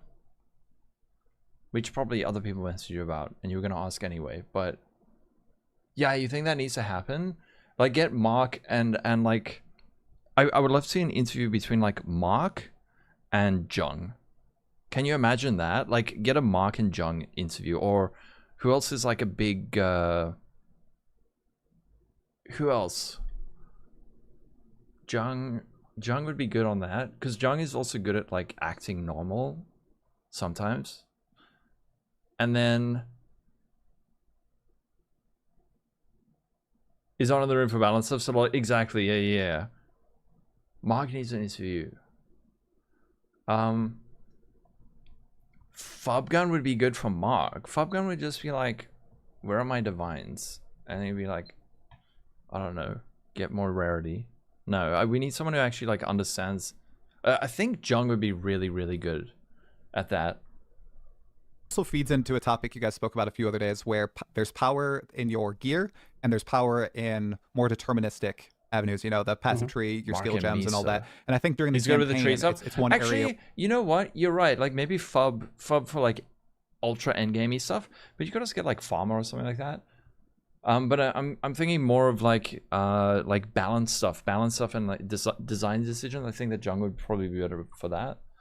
Where people can drop off entirely, where if they're not lucky, they're not getting gear upgrades, they can't go somewhere and farm power in their gems, or, you know, get more levels in the passive tree, because it's not as powerful. Yes. If they don't get, you know, that gear drop. So do you have any a lot of people African Pro. Oh, we talked about this before. Do you have any ideas for like maybe pushing players to the shop or doing the crafting tutorial? I know we spoke about a few months ago. So like the new players, so they know, like I do. Oh, we'll just go check the shop when you level up. You're probably going to get a weapon upgrade there. Oh, gamble with the gambler. You're going to get a massive upgrade. Did someone get upset? Is that something you would? No, I don't think so. Who got upset? Look to put into the game sometime soon? Well, okay, so I do definitely want to put a thing about crafting, a tutorial for crafting, because I do know that's something that's like less obvious. I would sort of hope that people don't need to know about the fact that like there's a shop there, right? I mean, they're there. Yeah, he wants to see the world burn. You think it also needs to be collab? People are more niche on specific sides of the tree and get questions. Yeah, maybe it could be like separate ones where you get like Jung to speak about balance and like skill design and stuff, and maybe you can get Fub for like endgamey stuff. Think of a question you liked. How dependent spell builds are in the first half of the campaign. R1 plus, it's the same for attack based builds. Like how we're going hard right side of the tree, other people low. Dream Core, yes, Dream Core. I think, yeah, the reason I think of Jung is because he's got like a more holistic overview of the game, whereas I feel like Fubgun is incredibly knowledgeable on like very, very specific things. Maybe, whereas when I hear Jung talk about the game, he's got this like, I don't know, he sort of speaks like Mark, where he's got this like foundational understanding of the game. Dream Core, I think like Dream Core and Jung would be a good one. right? No. Like it should be relatively clear. Like that one I don't think there's any like misunderstanding about that. I guess, funnily enough, I think that's more of a PoE 1 player experience thing where like they expect the shop items to be bad. I think people who weren't PoE 1 players would generally expect that the shop items can be good because most games do have good shop items. It's just really PoE 1 that doesn't. So that could kind of be that kind of issue that's going on with that particular one.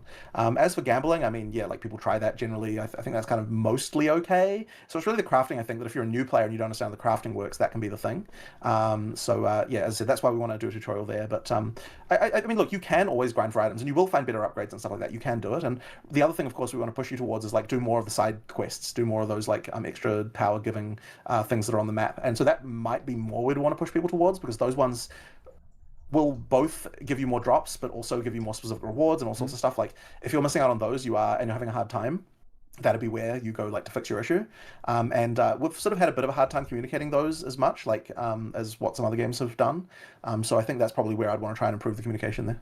That sounds good. Elaborating a little bit on the crafting side of things. The last league we had Abyss and we had the bones and that crafting and we had the special lich modifiers. That was all super cool. It led a lot of people though to go use resources outside of game because these things, these omens, these bones, they're very valuable and people didn't want to waste them, right? Or they end up just selling them. And do you have any thoughts on whether or not you guys would ever implement some in-game resource where it tells you, okay, this item has these particular affixes and you can roll these specific modifiers because it has these tags, like all that information in game, because it's all there. You know, you go to PoE 2DB or you go to like Craft of Exile and it's all in the files. It's just not in game. Is that too, like, I don't know. Do you interact with the UI too much or something? Or so there's a couple of things about that. So we'd have to make some kind of like, I'm not totally against doing this as like a kind of like a mod database almost type of situation, maybe. But I do worry that it will like when you're actually new, it'll still steer you away. So like I kind of want to find a way to do that doesn't feel wrong. We did at one point talk about having like a crafting system type window thing that would like help you with that, but it kind of didn't really end up going anywhere for various reasons. That being said, like in some cases with the omens in particular, you had like, you know, the homogenizing omens were kind of one of those things where you would have to really using those like does require information that like the game wasn't really giving you, but I think the better situation in that regard, like for various reasons, was to get rid of them. You know, like, but look, there's always going to be cases where you can get advantage by going to information sources out of game. Like it's definitely going to be the case. Right. Yeah. So like on some level, you kind of you've lost that battle before you even started. So I think that surfacing what mods can generate is interesting, and maybe we should do that. But I don't know that I go too much further than that. That's probably about the limit of what I'd say that I'd want to do. Yeah, no need for like tutorial, just a resource in game to read, you know, just so people are aware of what's going to happen. Right. I remember I was so excited when I saw like, oh, the Kurgle modifier and the Ulaman. I was like, oh, what are these? What could they be? And then I thought, oh man, this is probably really costly if I end up using it without, you know, investigating first. So sometimes it can discourage people from experimenting and just lead to, okay, I'm going to list it on the trade marketplace and not touch it. So that's good to hear. Now, I saw a little bit of confusion on the forums about the increased monster hit points and how ailment thresholds will scale with that. I saw some devs maybe saying, oh, well, those are two different stats in PoE 2. They don't correlate. Have you guys thought about how monsters are going to have higher health now and how that interacts with player ailments? I don't know actually what happened with this. My assumption would be that the ailment threshold would not be affected. That's my assumption. But I don't actually know that for sure, so I'd have to actually ask someone to find out what happened with that. But I don't believe it is our intention to make ailments harder to apply, so I would imagine that we would just sort that out. Yeah, like that's not something that we would intentionally do, I would say. Okay, that's good to hear. Good to hear. Report back, fire. Okay, this is a question about bosses again. Okay. Now, in PoE 2, pinnacle bosses are the only bosses that I know of that have drop tables. No other mob type has it in the game. Is this something you would look forward to adding to the campaign and specific bosses of zones, sort of like divination card drops in PoE 1, so people in solo self-found or in Trade League can target farm certain unique items and the like? Or is this something you'd like to keep reserved for the pinnacles? I think it's really case by case, and I honestly don't have like an overall philosophy about this, other than just to say that like you do want some like fixed rewards are really important to make different content actually be played. So you do need that. So that's like sort of the main reason why we do that. And other than that, I mean, the general drop pool is you want to keep that exciting as well. The divination card thing we will do eventually in PoE 2. Like we've already told people that will come at some point. We've already even given some people free divination cards in those boxes we did ages ago. So we've done that already as well. So that'll happen. I don't have an exact. I'm not going to tell you yet how exactly those are going to be laid out, but yeah, part of the thing you're getting with the divination cards is the ability to target farm certain things. So there'll be an element of that for sure when they do come. Excited to see that in game. I have 2 MTX questions for you. The first is related to all of these awesome microtransactions having specific effects attached to them, map devices that track your time in the map, track the number of rares, magic mobs, common mobs in the map, and how they're attached to the actual cosmetic. Is there any way that grinding your games would be able to detach the effect from the cosmetic and let you use it? Because this is some people are saying, oh, I buy this, but I don't want to wear the cosmetic, or I don't want to use the cosmetic, or I want to mash them together. Is that something you guys are aware of and looking into? Over time, we have been doing more of that, like with the tracking scroll stuff that we've been doing and so on. Like for like the sort of global character stats, we've been doing that kind of thing. But then in some cases we do just like part of the excitement and theme of the item is the thing that it does, right? So like, look, it really is case by case. But like, I mean, yeah, sure, we do hear that, and we have been moving a bit more towards that with certain features, but other ones not. Like, and so with the map device thing, for example, like I think it's kind of important that the map device is part of the the thing of that. Like it's right in theme with it, and it's what makes it interesting and so on. So yeah, I just, as I said, I wouldn't want to get away completely from that, but we have been doing more of it in certain cases of splitting the functionality. Shifting over to transmog, your developers dropped a big bomb on Reddit a few months ago about a transmog system that's in the works that will allow us to permanently unlock some skins. Do you have any update on that and how it works? No update yet, but it will happen. It's just not done yet. Okay. People are very excited for that, let me tell you. They love dressing up their characters in PoE. Okay, the interludes. They were introduced last league. They're here again this league, and they were a huge hit. I love them. I loved how snappy they were. They told like really concise stories, and the action kept flowing. Now, I'm not asking about a campaign skip. I'm just saying with the reception of interludes, do you see a future in which you have the PoE 2 campaign 6 acts, and then maybe you guys go back and you add a bunch? So if I don't know, probably some kind of druid, but I don't know yet. Bunch of other interludes, and you can run either the campaign, or if you've already beaten the campaign, maybe you run a set of 9 or 12 interludes that are a little snappier. You don't have a lot of dialogue. It seems like a middle ground solution that I don't think I'd have ever thought of before. Kind of interesting. Well, it's not something that I'd really considered, so I guess I'll just put that in the list of things to think about. But yeah, it's not exactly something in my mind for sure. Okay. I mean, look, the thing we've said about the interludes is like all that content was really made for Endgame. So that's when we'll put like just extra Endgame maps and stuff like that. So we'll use it for that in the short term. But yeah, there's not like a huge amount of dialogue and all that sort of stuff, and that's the stuff that'll go away. And then I guess we could consider using it for some other purpose like that in the future. Okay. I guess I could imagine maybe imagine doing like a custom race or something like that. Or, I don't know. There'd be probably some way we could use the content for something like that maybe. Okay. We talked about this a little bit earlier with the Ignite on the Wyvern and Incinerate, changing up how Ignite works. A lot of people like the fantasy of hitting monsters really, really fast and applying lots of dots on them, as opposed to just the one big hit magnitude that you need to do in PoE 2 right now to apply a big dot. Is that a fantasy that you guys are going to keep working on implementing with Bleed, Ignite, or elements like that? We'll probably do some adjustments, but I don't know, like there isn't like an immediately clear, obvious, like here's the change that's going to happen here. Like we're going to have to come up with something different. I think that it's pretty interesting what we've done with the Wyvern, Flame Breath, and Where is this negativity coming from though? Yeah, positive forces. Huh. Oh no, it ran out. Incinerate. Like, you can use it on me, Omega. Way, but I think it's kind of going to come down to individual skills, like what different ways. I wouldn't want to change the system in general, because so in PoE 1 you could kind of do this, but like the specking was just kind of a few different random multiplicative scalars that didn't really make sense, and I kind of didn't love it. You need like a thematically sensical way for it to happen, that also can't be taken advantage of, and like in a negative way. So like it's kind of a little bit tricky. No, I don't know. I only heard now. Why are people complaining now? What's the latest crying? What's the latest crying about? And where? And why? You're not going to publicly discuss it. Okay, all right. Fair enough. You'll DM me. Okay, sure. People are silly, dude. People are dweebs. I do understand that like that is a fantasy, but yeah, like I think there's a lot of people who like PoE is like the main thing in their life. It's starting to feel like that, where it's like this is like the most important thing in their life, and I don't think they realize it, because the way they defend it is crazy. I mean, not the way they defend it, but the way they get like so offended and like take it so seriously. It's just weird, man. I think it's going to come down to individual skills and uniques and stuff like that to sort of enable that. Maybe even a keystone. Like there was some discussion of like a keystone to change Ignite into more of a different way to apply it, but we didn't quite work out exactly how that could work yet. But yeah, I don't think it's going to be like the core way it works. It'll be more just like unlocked by other mechanics, I would say. Yeah, addiction it is. You were talking about builds that you guys were designing for the Druid. You're going to release them in a few videos leading up to launch. For any patch in the past, was there a build that you guys discovered or thought about? There's absolutely a group of people who act like Jonathan's saying something is a personal threat. Yeah, it's like a personal threat. It's like being attacked.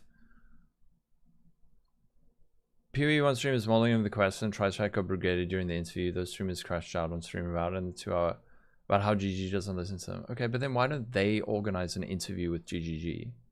I think you need to stop and ask a question. If you are like one of the biggest streamers in the space, and you can't if you can't like secure an interview with GGG, I think you need to probably be like, what am I doing wrong? Because you should be able to. Someone like Ziz could probably email them and organize it for like next week. That maybe it's no longer viable, maybe it is, that you guys were really excited for, but nobody discovered it. Is there anything you can exactly?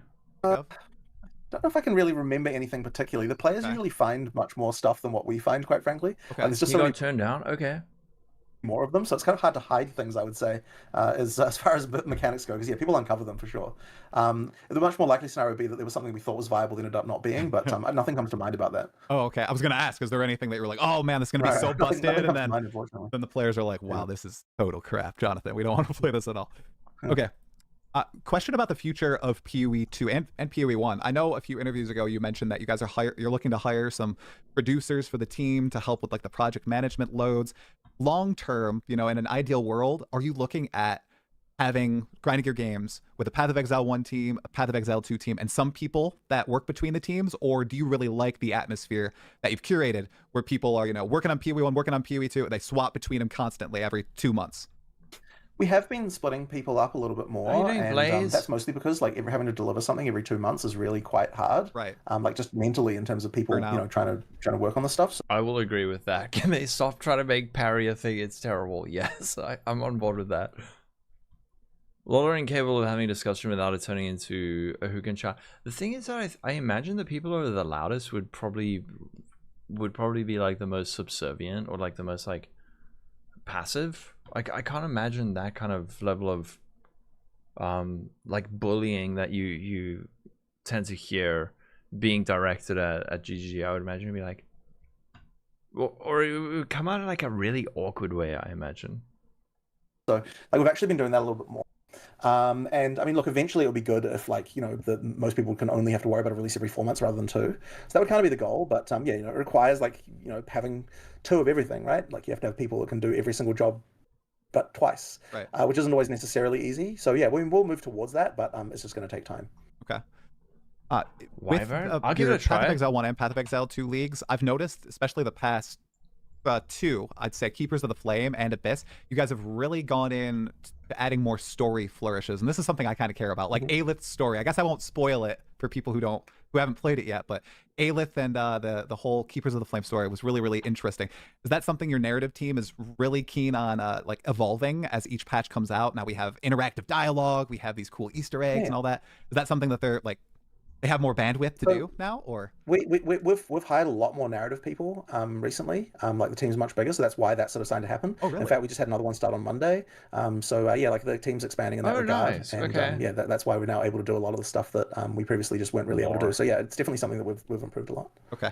Yeah, I really appreciate those extra little touches too. So as a lore enjoyer myself. Okay, I have a bunch of rapid fire questions for you, Jonathan. I maybe they'll inspire some discussion, but they might be simple as well. And then I have one thing to close out everything with, okay? So first, we were planned to get a pathing import for the passive skill tree in PoE 2. Is there any status on that? Is that still coming? I don't have a status for it, but it still is planned. Okay. So I still want to get that. Okay. How about sprint? Okay, I think after a few days of clunkiness, I love it. Okay, but I was very frustrated and I was dying a lot those first few days. Is there any opportunity to add a specific... Will it be viable? It should be viable, but it's going to be a lot harder to craft a lot of the items. Yeah. Thanks for follow. Dream. Keybind for sprint where it does your roll into the sprint, but it's just not on your dodge key. That's something that could happen. So I hadn't heard anyone ask for that specific thing about like still doing the roll. Yeah, like a separate. So what are you suggesting, that when you press it, it would continue sprinting even if you weren't holding it, or are you saying just so that you don't have the ability, like so you don't have the potential for Phoenix for accidentally running? That's it, because some people have really fat fingers. And they mean to dodge, they go into the sprint, and bam, they get stunned out of it. Right. So, I guess we could do that. Like we could have it so that you can like separate the two out, but they're by default combined. I suppose that would be an option. Okay. I'll ask about that. That might be something we can do. Okay, yeah, that'd be great for people with fat fingers like myself. All right, this one I know it's been done to death as well, but I think it would help a lot of new players. Death recap, even a simple one. Is that something you guys want to add? I mean, at some point probably, but unfortunately not really on the cards in the near future. Okay. So for map modifiers and for items, is there the possibility to add in color coding for prefixes and suffixes and certain modifiers in PoE 2? I'd actually prefer not, because I don't like items to turn into a rainbow. Like, I think it really hurts how they look. So it's just one of those things that I don't really love. Like a hotkey? Yeah, so I'm not a fan of it personally. Not a fan of it? How about map modifiers? Like being able to highlight certain map modifiers, or is that... I suppose it's similar where it just like turns into a little rainbow in the end, which is I'm not a huge fan of. Okay. All right. For all my Acolyte of Chayula lovers out there, all 1% of them, are you planning on adding like chaos attacks to the quarterstaff anytime soon to maybe build out the Acolyte? I don't have a specific thing. They're probably one of the major things we need to do is just work and rework chaos generally. Like I would say that it needs like some kind of ailment or something. Like we need something for it to do more than what it's doing. So yeah, like we need to do a full chaos rework really, I would say. Okay. Performance improvements for opening the Atlas. I know you mentioned this. Are we still going to get the black screen when we open the Atlas right now? That probably, I need to check on that. I haven't like looked at that specific thing personally. But yeah, like the reason why it does that is because it's loading shaders in the background, and so that is there isn't a huge amount we can do about that because we're kind of at the whim of the display driver. One thing I will just say generally is if you have problems with black screens in general, deleting a shader cache can improve it potentially if you've got a full shader cache. So just like do that from time to time. Or reinstall your graphics driver as well. That could help. But yeah, if you get a really long scene there, it can be because of that. But yeah, like unfortunately, it's just shaders need to load, but you also don't want to load them before you open the Atlas because that would just be wasting your memory. So yeah, that's the reason why it's like that. Okay, so clean your keyboard, clean your monitor, and clear your shader cache before Friday, guys. That's what you want to do. Okay, the slash passives command we have in PoE 1 that shows us which passives we missed. Possibility of getting that in PoE 2 so we can see it all in one place instead of like scrolling over all the map icons. I think a better solution to that would be to integrate it somehow into the world screen, because like that's kind of what's showing you like. So for example, like maybe there should be like, a pop-down thing that says like 0 out of 3 passive things done or something, like something like that. Like, there'd be some way to integrate it there probably that I think I'd prefer to just a chat command. I like that. And that would probably be the way to do that, I reckon. Yeah, I like that. All right, this one, people going crazy asking about it. I don't think it's ever going to happen. Auto sort inventory, Jonathan. What is your philosophy on this? Is that ever going to happen? Well, I mean, if I ever do that, then Chris will come rolling out of his grave to kill me. So, like I've got to bear that in mind as a downside. True.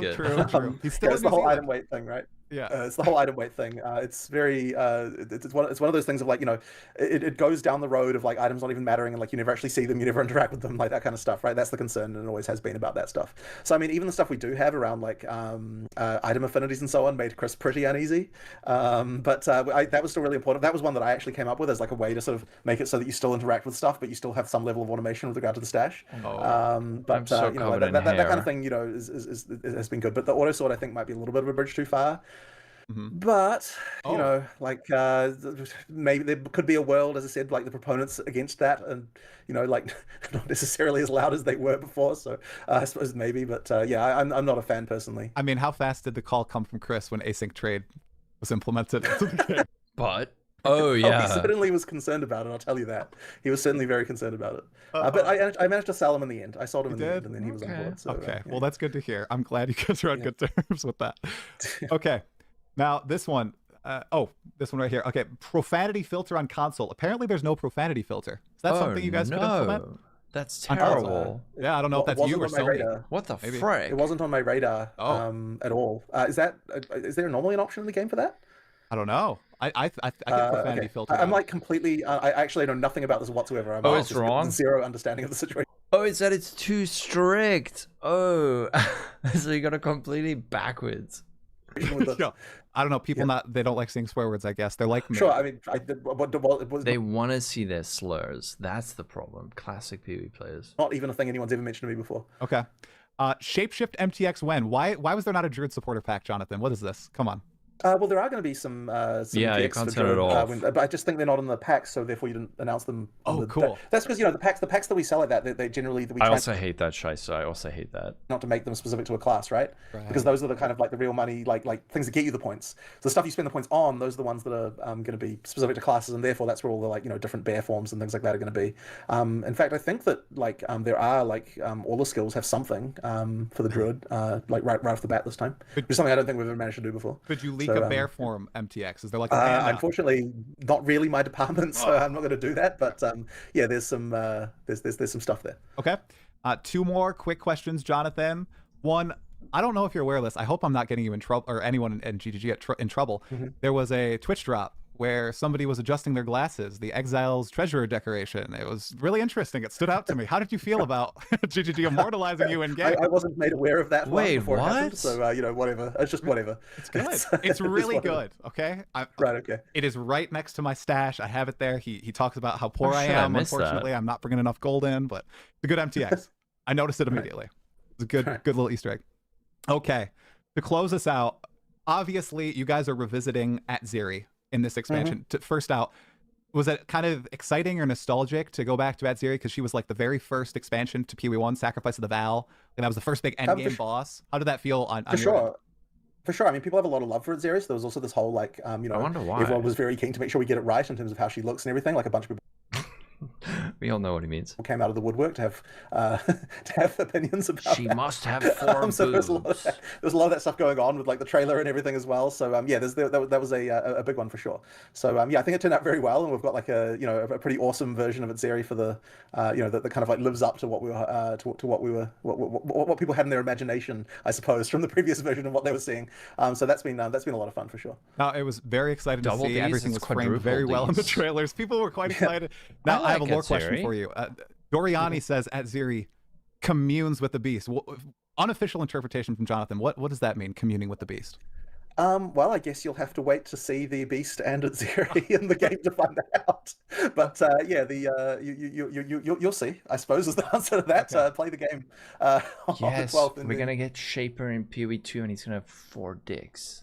you'll find out the answer to that question. All right, there we go. That's why you hired all the narrative designers to get this Atziri storyline in the game. I see. Sure. Okay, well, Jonathan, Or 4 bots. this was a pleasure as always. Thank you so much for taking the time out of your day to sit no. down, take questions from the community, explain your thoughts. It's always great. Really appreciate it, man. Thank you. Yeah, it's been a lot of fun. Okay, well, you have what? 4 more days until the launch. I wish you well. For sure. I hope everything goes great. I hope it's but I hope there's not as many bugs as we people expect in the. You close it out on a negative. You're like, I hope it's not going to be as shit as 0.2. I'm sorry. Okay, bye. I'm sure there can be some, but yeah, hopefully we should be right. Server's not on. I know that exact moment you had there where you were like, your voice, your mouth was going, and you're like, why am I saying this? Why am I saying this? Stop talking. You're like, no, fuck, but I'm halfway through it. I can't stop. Shit. Yeah. Fire, everything good. It's the Christmas patch. It'll be fine. Yeah. New player so. peak. We'll see. All right. Well, thank you very much. All right, Yeah, thanks, good seeing Jonathan. Talk to you later. Oh, Bye-bye. damn. Look at this thumbnail. Looking so right, good, guys. Talkative Try. What did you guys think about it? It was great. I thought it was great. I really liked it. Here's Talkative Try's channel. I'm sure you guys all know him. But we're speaking tomorrow, right, Try? In about... I did make a Discord thing. Yeah, really, really good job. Very, very good interview as always. Nice. I don't even want to read the comments. I'm scared. I'm scared. No, I'm scared. The comments are fine. Okay. And we're doing a podcast tomorrow at 1 p.m. my time, so that's in about 20 hours. 19 and a half hours. 19-ish hours. We're going to speak to Dreamcore, Toro Try, me, and Sir Gog. Yeah. Drugdor. I remember trapdoor. 5 a.m. EST. What's the time in American? Talkative try. What is the American time for that? And I think 6 a.m. Okay. Oh, shart. All right. I think I need to go make supper. I have to go make supper. Who is the least? If I raid someone, who's not going to be engage me in conversation? Should I just end my stream? I don't have to raid someone, right? Why does every content creator seem so hyped about the volcano skill? I don't know.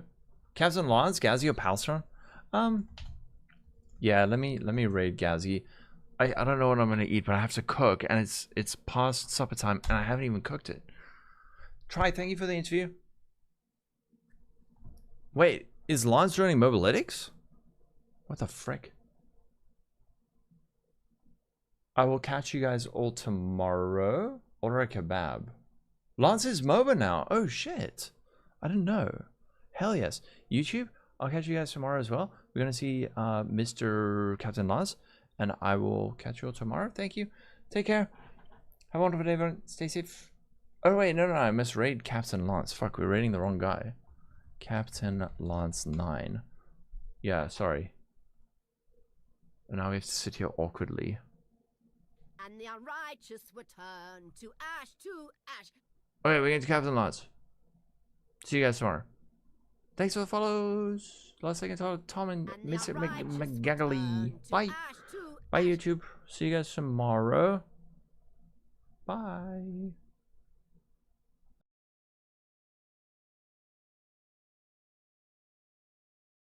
Like almost simultaneously. Yo, welcome everybody from Noogies and Lolcohol streams. Hopefully you guys are all doing well. I have not